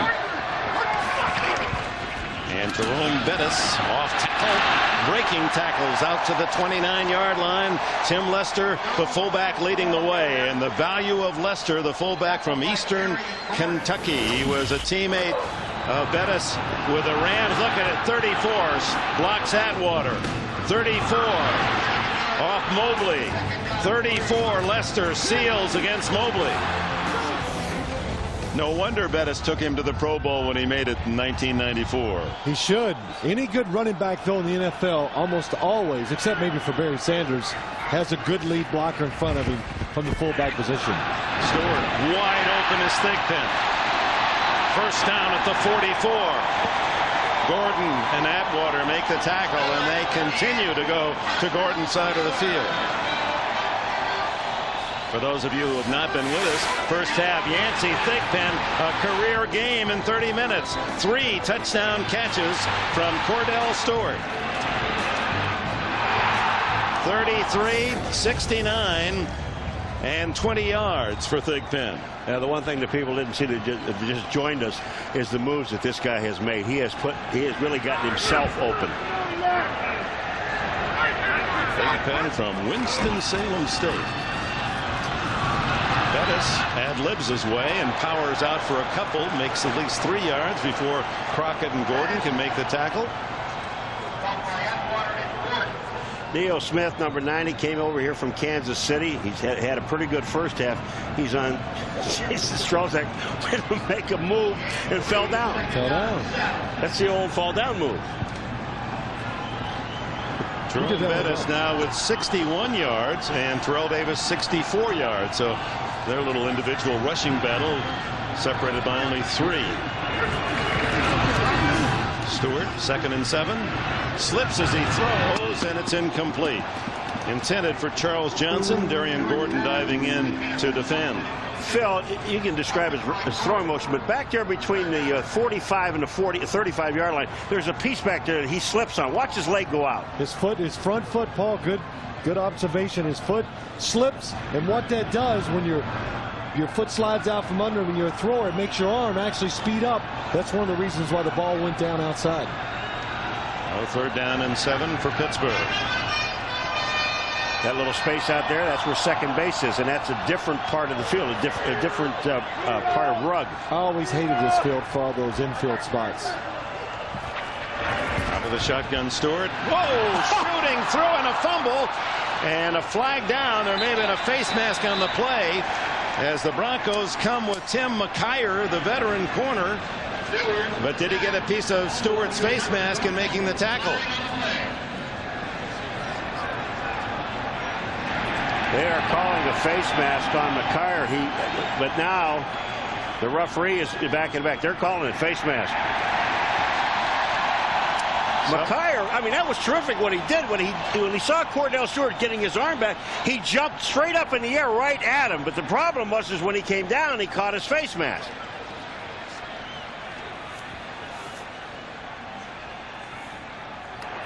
We have face mask, 5 yards on the defense. Repeat 3rd down. So you lose the sack. They mark that off from the line of scrimmage. Well, watch Tim McKyer. Good scheme. Everybody occupied inside. He comes free. He has to jump because he's afraid Kordell's going to throw it. And you can see, gets his right hand on the face mask. I'll tell you, when you turn the helmet like that, Dick, as soon as you turn the guy's head, that's usually a 15-yard penalty. That determines it. That time he caught him. Kordell turned just a little bit and he let go. So it'll be 3rd down and 7 for the Steelers as the design defensively for Denver works. Well, it was a good changeup. Didn't see it in the first half. Caught the Steelers by surprise. The penalty stopped a big play for him. Stewart over the middle. Followed by the Broncos and right into the arms of Will Blackwell. First down at the Bronco 42, a 13-yard play. Well, when your passing game is hot, sometimes you got to get away with a few breaks. The ball is tipped. Glenn Kadrez tips it. Will Blackwell stays with it. What a concentration by Blackwell. It is. Oh, one hand behind him.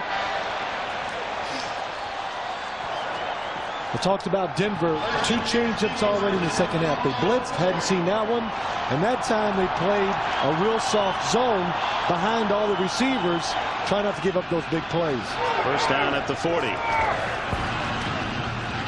Stewart caught by the tight end Bruner, breaks a tackle, gets a couple more. His first reception of the game down to the 33-yard line. Aldridge and Atwater make the stop. The one thing I'm seeing Kordell Stewart do today that we didn't see in the past games that he played in. Now, even though Yancey Thigpen has 3 touchdowns, but he is spreading the ball all over the field. He's finding other targets than primary targets.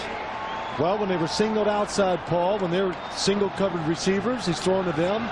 Now they're doubling the outside the 2 wide receivers. You got to look inside. Warner only 13 catches, but highly praised for his blocking. And he tries to seal on this inside and does for Bettis, and Bettis denying tacklers to the 14.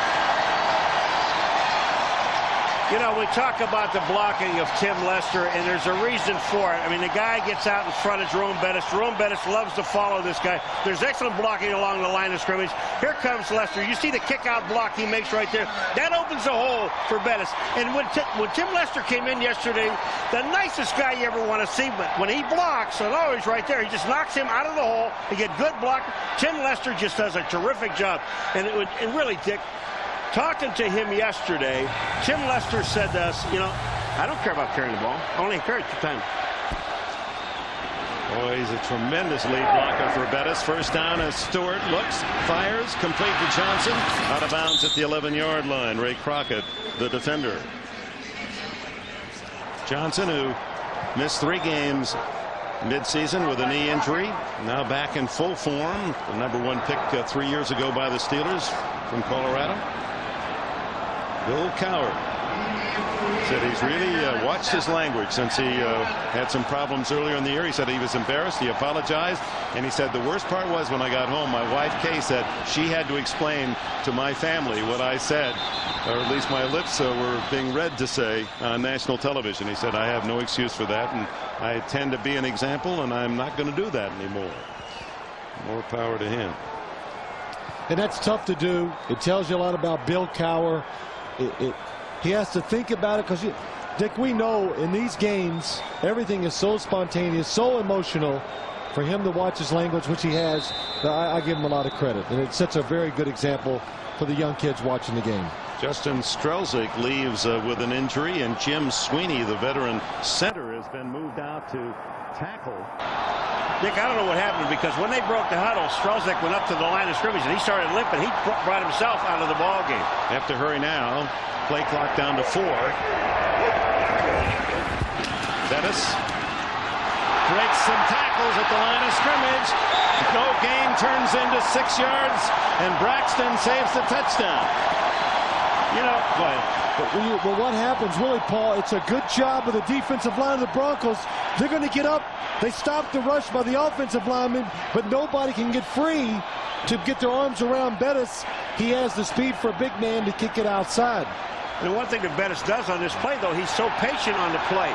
What he does, he goes up in. Keith Traylor is going off to the sidelines, but Bettis goes up into the pile. He sees there's really no place to go. So almost like he pauses for a second or so to wait to see if something on the outside, and then just slides. It's a first down just inside the 4, as Bettis' total now up to 87 yards, 36 on this drive for number 36. 24-21, Denver's tenuous lead as the Steelers trying to drive it in for the go-ahead score.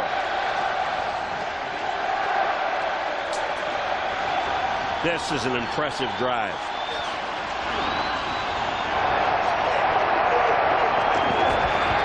Draw, quarterback, Stewart, touchdown!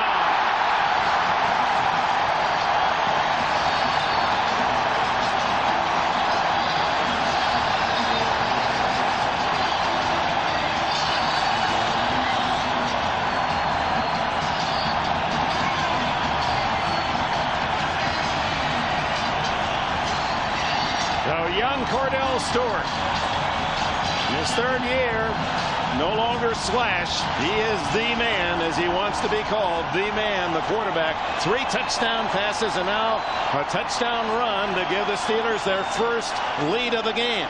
Well, he is the man. It's not even fair once you get inside the 5-yard line to defend the Steeler offense, but knowing Kordell can keep the ball too.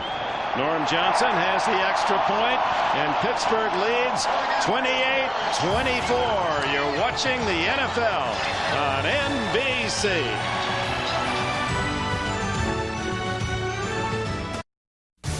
The network of the Super Bowl. You're watching the NFL on NBC. Kordell Stewart, what he basically does here, he scores on a fancy quarterback sneak. This is really getting separation from the offensive line, the quarterback. He lets everybody commit, then he shoots through the little hole for the touchdown. And the 28-24 lead. Each team has scored with their single possession of this 3rd quarter. Broncos having to settle for the 35-yard field goal by Elam. Kickoff down to Hebron at the 6. And Hebron to the 29-yard line. Lethan Flowers securing the tackle. John Elway warms up. His turn next when we return to Three Rivers. Back in Pittsburgh, a reminder, the NFL season extends to the World Wide Web on NFL.com, the league's official website. Visit NFL.com for all the scores and statistics, including a complete roundup of this weekend's scores and action. All at NFL.com. Working on Neil Smith's elbow. He's had a triceps injury. Elway from his 29. Look at the time. Fires now for Smith on the deflection, picks it off, and Rod Smith, who has 2 touchdowns, is all the way to the 31-yard line. He fumbled out of bounds. Kordell Lake finally got him off the field of play. 41 yards on the play. Elway given much too much time. Well, it's a good job of the offensive line. That's where it starts, but also excellent job of the quarterback, John Elway. Buys extra time, moves around, resets, finally makes the throw down the field. Dante Jones tips it. Elway had to be upset. Should have got it over the linebacker's head to begin with. How about this? We've seen 2 tip passes today by linebackers that have ended up in long gains. First down just outside the 30. Rod Smith in motion. Reverse. Trouble. Didn't come close to working. Rod Smith runs into Gilden, Jason Gilden. Let me explain something about this. Don't try to run some trick stuff against the Pittsburgh Steelers, because these guys are a disciplined defense. They stay at home. Justin Gilden up on the top. Watch this. He stays there. He just waits. Jason Gilden never moves. And if he wasn't going to get him, there were about 3 others that would have. We saw earlier they tried to play action fake one way. Jason Gilden was right there in the line of the pass. So what makes you think he's going to chase the run any farther on the reverse? He's waiting, doing a good job of staying disciplined. Jim Haslip's defense with a 9-yard loss on first down. Elway underneath, incomplete. The ball was there, but Shannon Sharp couldn't tuck it away. Chris Oldham, the nearest defender, but Shannon Sharp will catch 9 out of 10 of these. I'll tell you one thing about Elway. Like in the first half we saw, take a look at this pass. That hits him right in the stomach and never gets his arms around it. Elway knows. I mean, we're not blowing smoke at Elway all the time, but the thing about this, when he throws the ball and you don't catch it, he puts it where you should be able to catch the football. Well, those are 6 passes today that Elway thought should have been caught.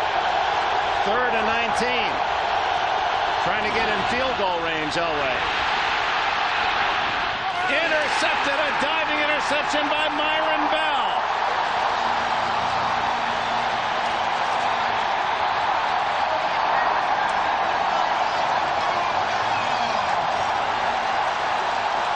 Bell, who played at Michigan State playing safety, the starter with Lake moving outside, has his first interception of the season.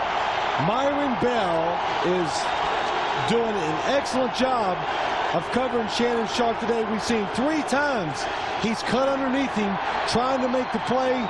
This time Elway in trouble. He makes the break, gets the interception. First interception by Elway in 191 passes. Welcome back to Pittsburgh. Well, after that last play, John Elway came over to Willie Green, screamed something at him. He was very, very unhappy with him, and Green screamed right back. By the way, Justin Strelzik pulled left calf. He's out of the game. Dick? All right, Jim, thank you. Elway's streak of 190 in a row without intercepted, broken. No. Stewart, throwback screen, and it's dropped by John Whitman, the fullback from Penn State. Seemed to be fairly well covered by the Bronco defense. Well, we saw it earlier. Pittsburgh's defense did a good job in reverse. This is almost the same thing, but with the passing game, you know, you kind of call this the old shoot screen. You get everybody running one way and you throw it all the way across the field. And the only problem is everybody was standing around. This play took about 48 minutes to develop. You don't have that much time to run a screen, Dick. Myron Bell celebrating his first interception of the year. Final minute, 3rd quarter. Stopping the Denver drive. Pittsburgh leads 28-24. Give it to Bettis. All the way to the 41-yard line. 23 more for Bettis as he moves over the 100-yard mark. I think this is a good example of a quick defense that's starting to slow down, and a big, powerful offense. It's not getting any smaller. Well, Damani Dawson told us yesterday, Phil, in the center for the Pittsburgh Steelers, if we can get a hat on a hat and put one guy on a guy, all we have to do is get him through the hole, and he's moving. End of 3. Pittsburgh leads by 4. We'll be back after these messages from your local station.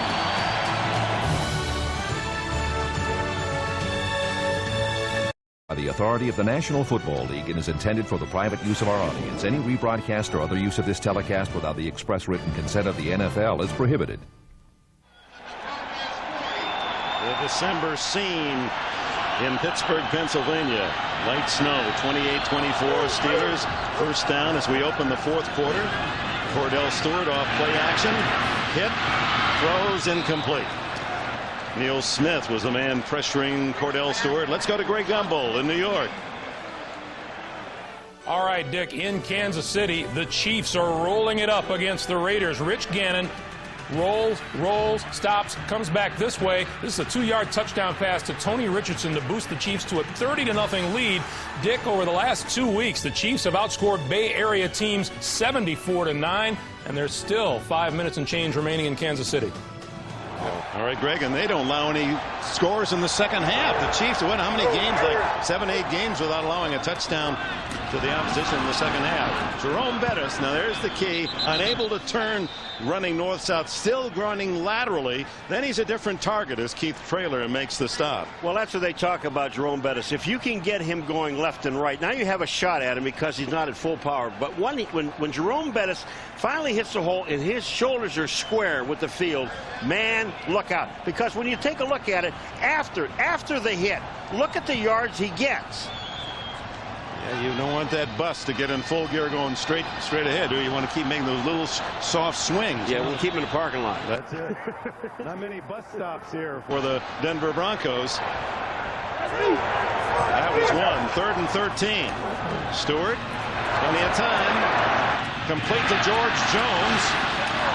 And George Jones brought down by Tyrone Braxton, the veteran safety, shy of the first down at the 36. It's 4th and 6. I think you're in the area of the field where you almost have to go for it. That was a good job with the Steeler offense. Kordell Stewart pick it up a few yards. Now you give your team a chance to go for it on 4th down. And they are going to do exactly what you said.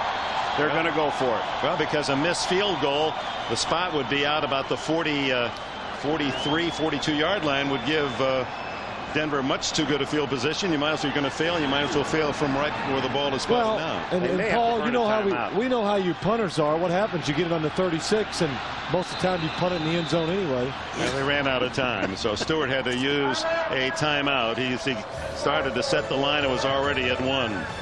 28-24 Steelers. The NFL on NBC is brought to you by Oldsmobile and your local Oldsmobile retailers, by Compaq, the most popular computer in the world, and by De Beers. A diamond is forever. Welcome back to Three Rivers. It's a 4th down and a short 6 for the Steelers, who are going to go for it just outside the Bronco 35-yard line with a 4-point lead. Spent a lot of time in the huddle on this play. Usually when they do that, it's a pass play. But 4 wide receivers with Stewart alone in the backfield. 5 wides.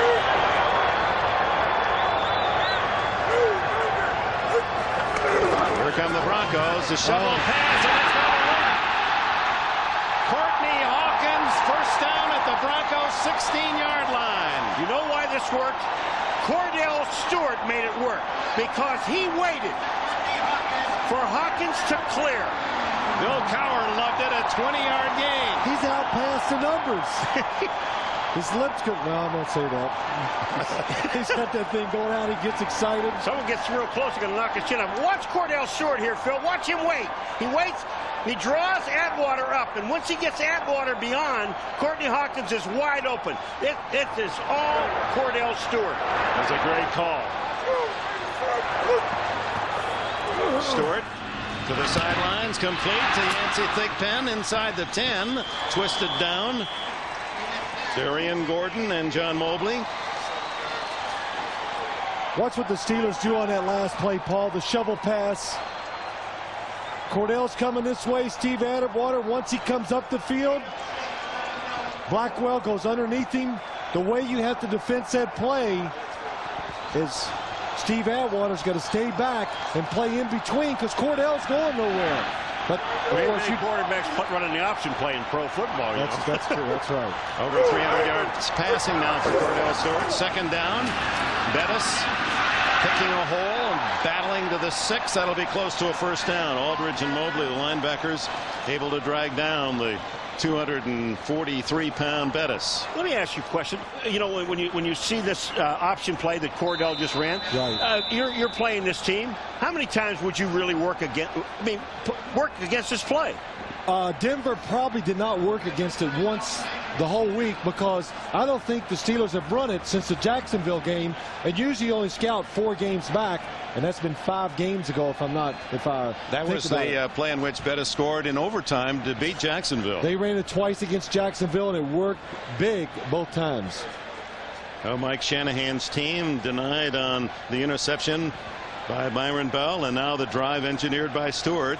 It has brought 3rd down and less than a yard at the 6. My contention is Chan Gailey, the offensive coordinator for Steelers, does a good job of always having a couple new wrinkles each week, but why don't more teams run their quarterback on special sneaks? You don't have to be a runner to do that. You don't have to be a running quarterback to do the shovel pass. You better have a good line, though. Well, that helps. That's right. But you can help your offensive line out with these type of plays. 3rd and less than a yard.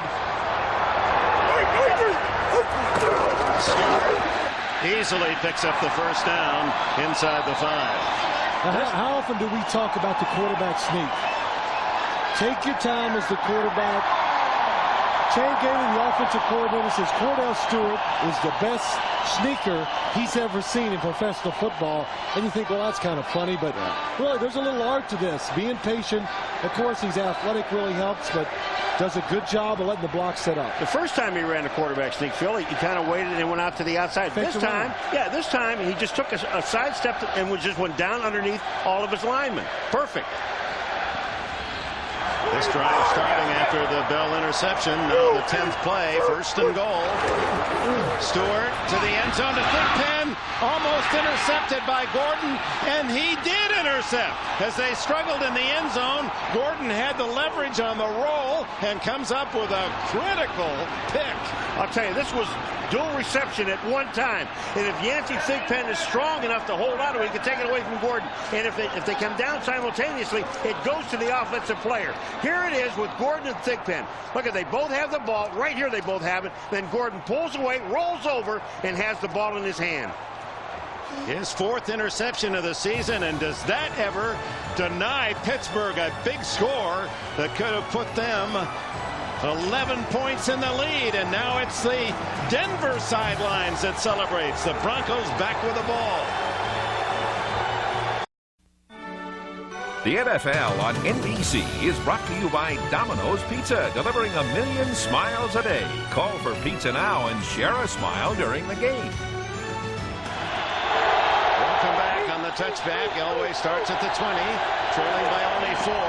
Terrell Davis, quiet here in the second half, gains 3 into the arms of LaVon Kirkland. Well, it's been highs and lows for cornerback Darian Gordon. Here against Yancey Thigpen, the flag flies. He quits, and Thigpen goes 69 yards for a touchdown.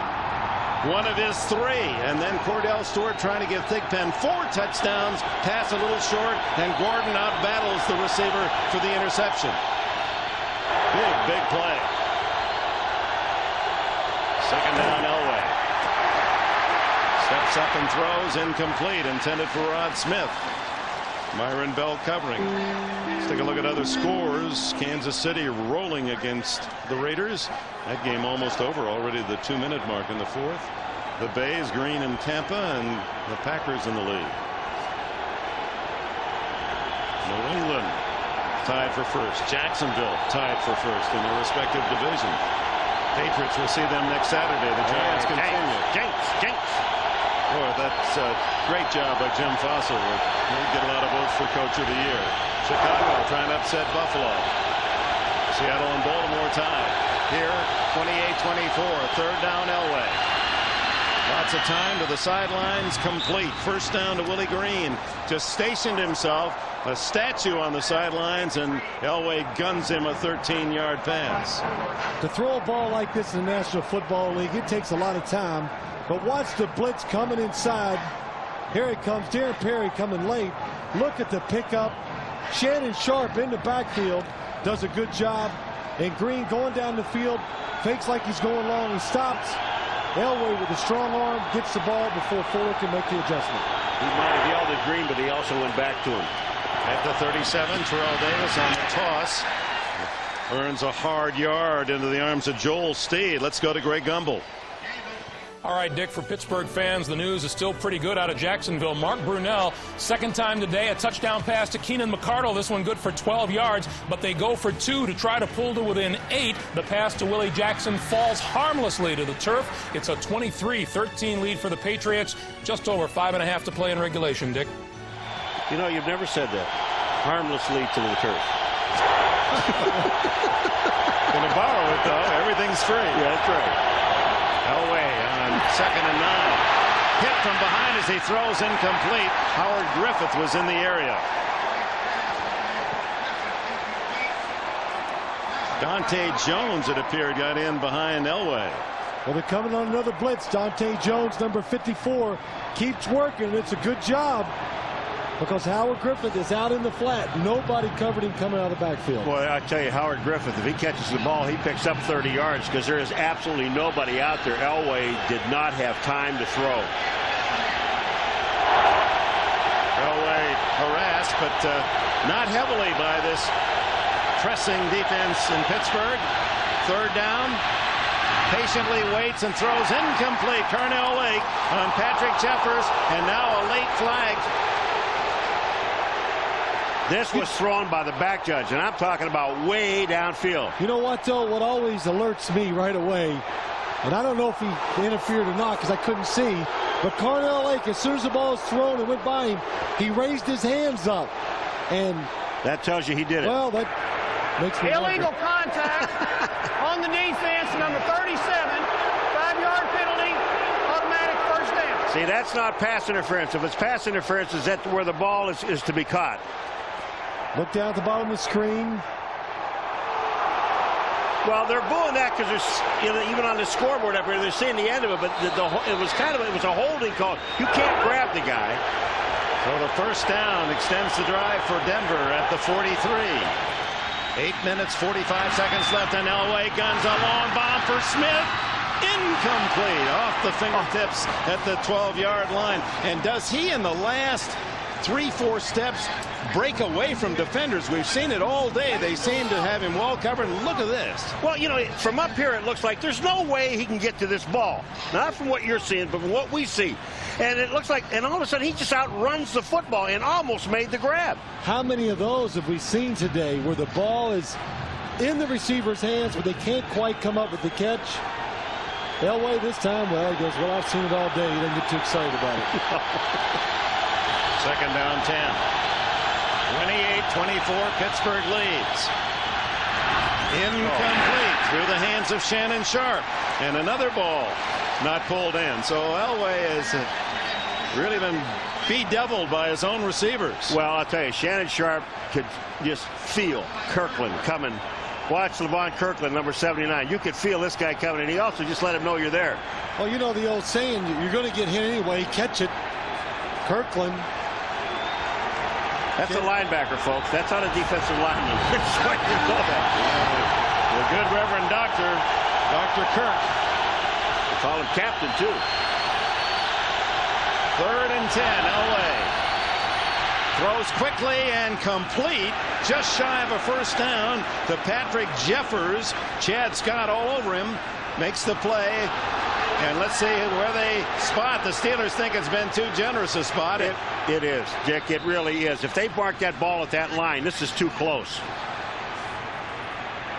At the 47-yard line. Well, it's a blitz by the the Steeler defense. I don't even know how John Elway gets the ball off, but throws it perfectly inside for Jeffers. Good coverage by Chad Scott, but the ball is to the body of the receiver where he can't make a play on it. It's a first down. I believe the official ruled that on the tackle that Jeffers' knee didn't go down, that he actually rolled him forward the extra yard. Watch Elway. Chris Odom coming free.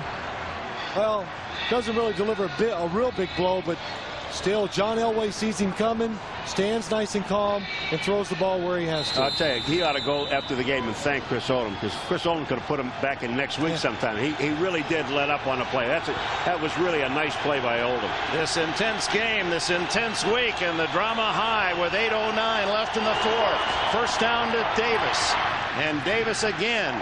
What little he gains is hard-earned. A couple yards. Earl Holmes and the Steeler defense there ready for him. Davis with only 71 yards rushing today. All right, we're going to see the end of this thing where Jeffers, where he rolls. Is he on the ground?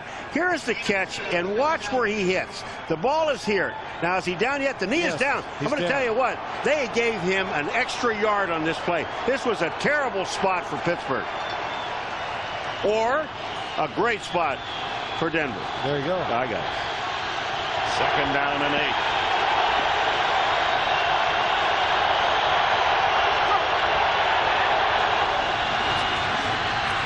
Elway scrambles. And Elway dives for a first down inside the Steeler 35-yard line. And at 37 years of age, Elway over 200 yards rushing again this season. All right, Phil, no place to go. But you know what's interesting on the end of this play? Elway doesn't slide, folks. Watch this. He goes head first. Look where he hits, and look where they mark the ball. Because he is not down, he's not touched. Watch this. The ball hits there. Now watch where the mark is. It's right there is where they mark the ball. That's right. Head first. You got to touch him for him to be down. The 31-yard line, 14 on the play. Davis. And they can't spring Terrell Davis. The Steeler defense has been tough all day. Nolan Harrison this time got to him first with Earl Holmes in on another tackle. 75 yards for Davis today. He's been held under 100 only 3 times all year. 79 Atlanta allowed, then the Raiders 85 and Raiders 69 had his number in both games. Yeah, the Raiders, the worst in the league, stopping the run, but they do it to Terrell Davis twice. The best rusher in the league. Second down and 6. Elway dumps it off to Terrell Davis, and he's tackled immediately at the 27-yard line by Kevin Henry. Well, there's a guy you're talking about, that Kevin Henry. What a year he is having. Even Bill Cowher said about it. Jim Haslett? No touchdowns allowed in the last 5 games in the final quarter. 28-24. Time ticking away. 5:35 left. 3rd and 6. 4-down territory. No. Yes. Blitz by Lake. They pick it up. And now Elway in trouble. Lake on the second effort with a sack. Now it may be 4-down territory. Oh, no, it's not. No. 2 sacks by the Steelers, both by Lake, who now has 5 in the last 2 games. Well, that's a credit to the coverage down the field. John Elway avoids the blitz at first, looks down the field, nobody open, has to hold the ball. Kordell Lake gets the sack. Oh, a long field goal attempt, 53 yards by Jason Elam. That's his longest of the year. No good. Not even close.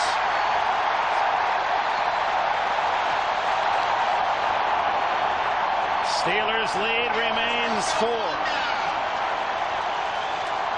Kordell Lake up top, comes on the blitz. Elway steps up. Terrell Davis gets a piece of him, pushes him behind. But Kordell Lake says, comes back to me. Here's this ball. Does it get down? Rowan does really. He gets it down, just never hits it.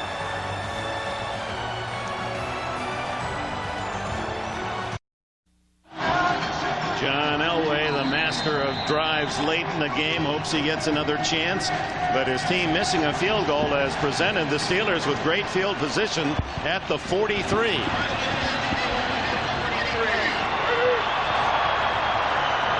Stewart brings Johnson in motion.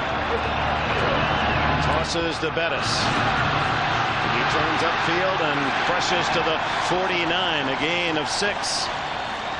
A look now at our Miller-like game summary. Elway held under 50%, couple of touchdowns, and Kordell Stewart having a banner day, 3 touchdown passes and a rushing touchdown, total of 4. Elway, receivers unkind, the unexpected, at least 7 drop passes, perhaps more. Kansas City has finished the work against Oakland, a 30-0 shutout. So a loss by the Broncos would move them back into a tie with Kansas City. Second down. Bettis stopped at the 49. It'll be 3rd and 2. Keith Traylor making the tackle. You know, Dick, a minute ago we talked about it. I thought it was a pretty tough decision. Mike Shanahan kicking the long field goal into a little bit of a breeze, 53 yards. I thought in that situation you punt, try to get the Steelers back and go for one last final drive. Now you've given up field position again. When you get it back, you're going to be backed up. You have to have a long drive. And it is, because even if the Steelers don't make this first down, if they punt, they're going to make you at least go 80. And if they make the first down, they're going to chew up more clock. It's down under 3.5 minutes. 3rd and 2. Offside Denver. They got the first down anyway. Play, and George Jones has the first down inside the 45 to the 42. Neil Smith looked as if he lurched offside. Well, they'll take the play on this because they'll get 1 yard more on the play than they would on the other. Or 2 yards more.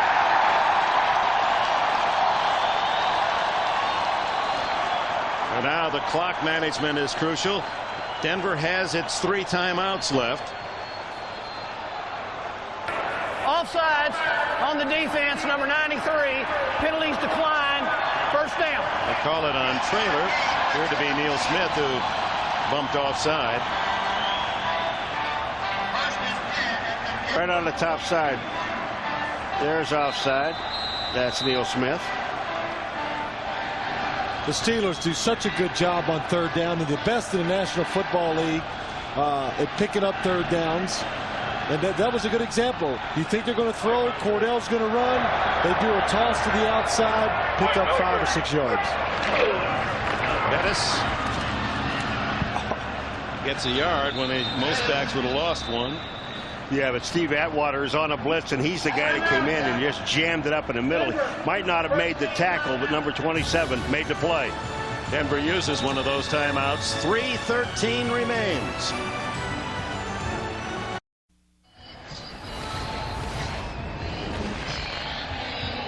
Welcome back. 28-24 the Steelers with only 3 minutes 13 seconds left, and it's 2nd and 9 for Pittsburgh. Terrell Davis on the sideline, 75 yards today, leading the league, 1,722. Bettis has outrushed him, 119 for the bus, who moves up close to Barry Sanders, who plays in Miami tonight. Stewart rolling, looking, gonna run it. And hit out of bounds at the 38-yard line. Bill Romanowski made the tackle. As the ticker goes through, some significant playoff news goes with the results. Kansas City now has assured a playoff spot with their 11th win, impressively over the dying Raiders. And Green Bay, with that win at Tampa Bay, clinches the Central NFC and a bye, first-round bye in the playoffs. Big win for the Packers. Yeah, it's too cold to go anywhere, though. Jacksonville not out of it yet, down only 6 to New England as they try to keep pace with these Steelers. New England in that 3-way tie in the AFC East. Giants, that's big, at Philadelphia. They do something. They're doing something I can never do, is win a game in Philly. I'll tell you what, they are really playing some strong defense, the Giants, and getting enough offense to win football games. Baltimore, well, they score every week, don't they? They're going to put up some points. They're the new version of the San Diego back in the early 80s. They score a lot of points, but they give up a lot of them, too. So it comes down with 3:02. Denver's 2nd timeout, stopping the clock.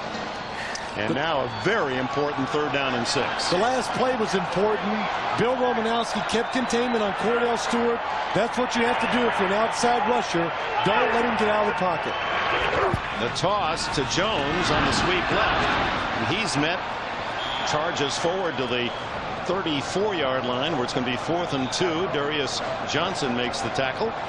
Now what do? Do you go for it on 4th down, you punt it, or do you kick a field goal for the Pittsburgh Steelers? So you punt the ball. I really think you punt the ball. For the simple reason is just put it back as far as they can go. Alfred Williams is the injured Bronco. Been playing with tricep injuries on both arms. First one and last week the other. So we'll take a break here. 2:51 remains. Steelers by 4. With our director John Gonzalez, producer Tommy Roy, welcome back to Pittsburgh. Alfred Williams helped off the field. And a big decision here for Bill Cowher on 4th down and 2 at just inside the 34 of Denver. Do you punt it, try to pin Denver deep with no timeouts, or with the 1 timeout and the 2-minute warning, and see if they can drive the length of the field for a touchdown? Or do you go for it here and try to win the game right now? I think you punt the ball, and even though the ball is on the 34-yard line, obviously they're not going to do that, or wait for them to go offside a long count. That's what they could do. Yeah. But I mean, to give Elway this much room. But Bill Cowher trying to prove something here. Said we've got to take care of the doubters this week, was his theme throughout practices. And on 4th and 2, he's going to try to win it right here. Could he try the shovel pass one more time? A nice safe play. It's an option. He's got it easily. He's got more than that. All the way to the 17. It only makes sense to run a play like that, give your quarterback a couple options, and make the defense react to you so they can't attack you. And that's what that play does. What that play did, watch Neil Smith, number 90. They catch him right, watch this. He can't go anywhere. He goes inside to take the runner. There's nobody to the outside to take Kordell. Mobley is the linebacker that has to be out there to make the play. They don't do it, and Kordell Stewart, this game is over. Timeout call, Denver. Oh, Bill Cowher. I wonder if he's ever hit anybody with that chin. Hold on to the ball, he says, with 2:17 to go. You think he's ever hit anyone with that chin when he played? That could be a weapon. Well, the jaw had some success. Don Shula, maybe this is the year of the chin. Well, he loves Kordell Stewart. I mean, the confidence that exudes when Cowher talks about this young man just because of plays like that. Well, and they do a good job of playing to his strengths, and I don't think there's many coaches around the league, and I give Chan Gailey, the offensive coordinator, a lot of credit too, and Bill Cowher, that could handle a situation like this and handle a Kordell Stewart and do such a good job with him. You know, talking to Bill Cowher yesterday, and what he said to us, and it's no difference to any of his other teams, but he says this is really the closest team I've ever had. Yeah. He said it may not be the best team I've ever had, but this is the closest. He said, I've got nothing but leaders on this football team. But the two kind of usually go together. Yeah, they do. If you're really, really close, it'll probably turn out to be his best team. First down from the 15. Bettis barreling, 6 more to the 9. Tyrone Braxton finally got him down, and that'll take this game to the 2-minute warning. Bill Cowher's Steelers looking for win number 10, driven by this 40-year-old headmaster.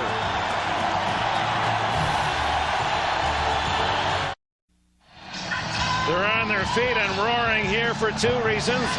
The Steelers lead, and the score has just been announced that New England has defeated Jacksonville 26-20. So a win moves Pittsburgh into sole possession of the Central Division. It's 2nd down and 4 at the 9-yard line of the Broncos. 2 minutes to go, and Denver with only 1 timeout. Check that, no timeouts now. They have used all 3. Current drive, 8 straight rushes for 48 yards. Stewart with a key 4th down rush, but it's Bettis the workhorse. He'll get it again. Stewart, touchdown!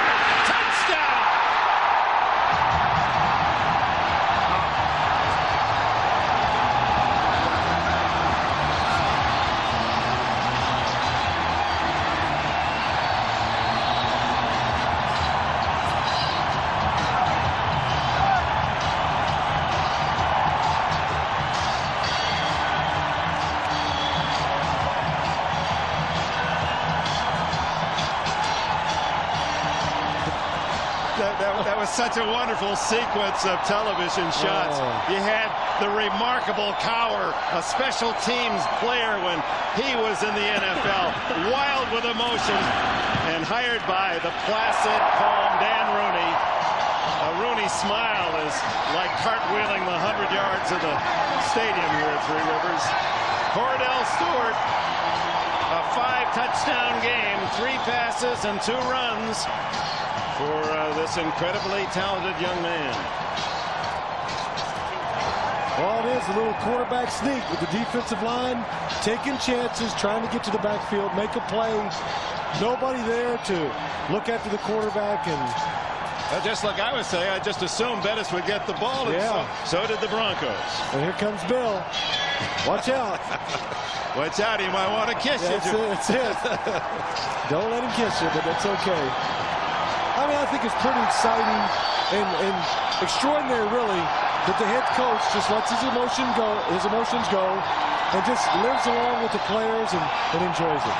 There's the owner, Dan Rooney. That's big emotion from him. I'll tell you, every one of these guys in this team, when you talk to them about Bill Cowher, the first thing they do is smile because they know that he's into the game with them. Now the Steelers, down 21-7 in the first half, have come back to take a commanding lead, 35-24. Hebron on the kickoff. And gets it out to the 24-yard line with 1:51 left and time for another update. All right, Dick, and there's more good news for Steeler fans from Jacksonville. 26-20 New England, last play of the game. Mark Brunell launches from about his own 30-yard line. This one will come down between the goal line and the 5, and it is batted down. That's how it ends. New England breaks the Jaguars' 13-game home winning streak, and the Patriots host the Pittsburgh Steelers next Saturday here on NBC. Dick? That's going to be another terrific game next Saturday. Late game, 3:30. It'll all begin. These Steelers at New England. Elway, a little screen to Terrell Davis. Davis heads for the sidelines and is assisted by Darren Perry. No, they're going to say wind the clock. That he made contact, but they stopped the play. They say stopped his forward progress in the field of play, pushed him back. Clock does not stop. 129, 128. It's Jason Gilden assisting the head linesman, trying to get the ball respotted after one of the Steelers accidentally kicked it. No flag as Elway throws over the middle, incomplete to Jeffers. So with the injury to Ed McCaffrey, Patrick Jeffers seeing more duty than he has all year. McCaffrey caught 40 balls this year. Hamstring injury, unable to start today. In fact, did not suit up. Another drop ball. I thought maybe the Denver Broncos, their defense, had kind of fixed some of its problems. I thought up front they've gotten a little stronger. They could maybe stand in there against a powerful team. But as we saw today, as time goes on, a big, powerful running team is just going to start wearing out a smaller defense. Elway throws incomplete to Sharp. Elway very close to passing the line of scrimmage, but saw the yardsticks and tried to feed it to his tight end, who's had a quiet day, Shannon Sharp. Yeah, he has. But you know, when you're talking about this Pittsburgh Steelers offense, you talk about Bettis and Kordell. But the one thing that you mentioned right at the beginning of this game, Phil, is the offensive line. This offensive line lines up. They're really not a hidden agenda with these guys. They kind of let you know exactly what they're going to do, and they get the job done. Yes, you do have that big guy banging in the back of you, Bettis. But I'll tell you what, this offensive line does a great job for this team. 4th and 6. This crowd at Three Rivers ready to celebrate if Elway doesn't convert. He doesn't.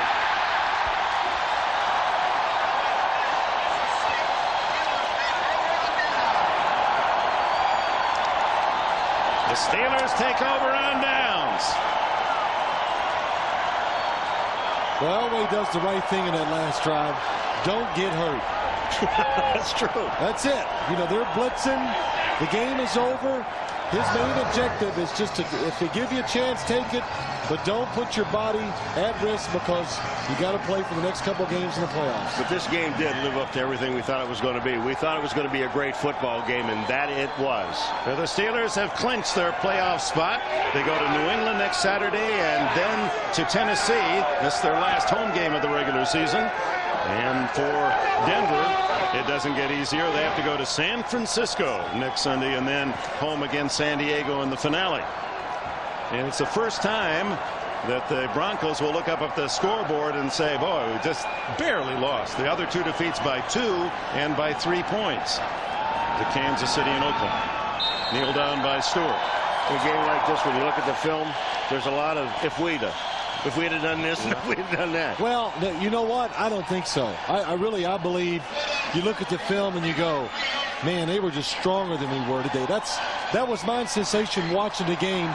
The Steelers were bigger and stronger, and that's why they won. Yeah, but don't you think Denver up 21-7? I mean, they had a chance to maybe put this team away and didn't do it. There were some dropped passes. Dropped passes, but Denver, to control the game, had to gamble on defense up front. They lost the battle outside.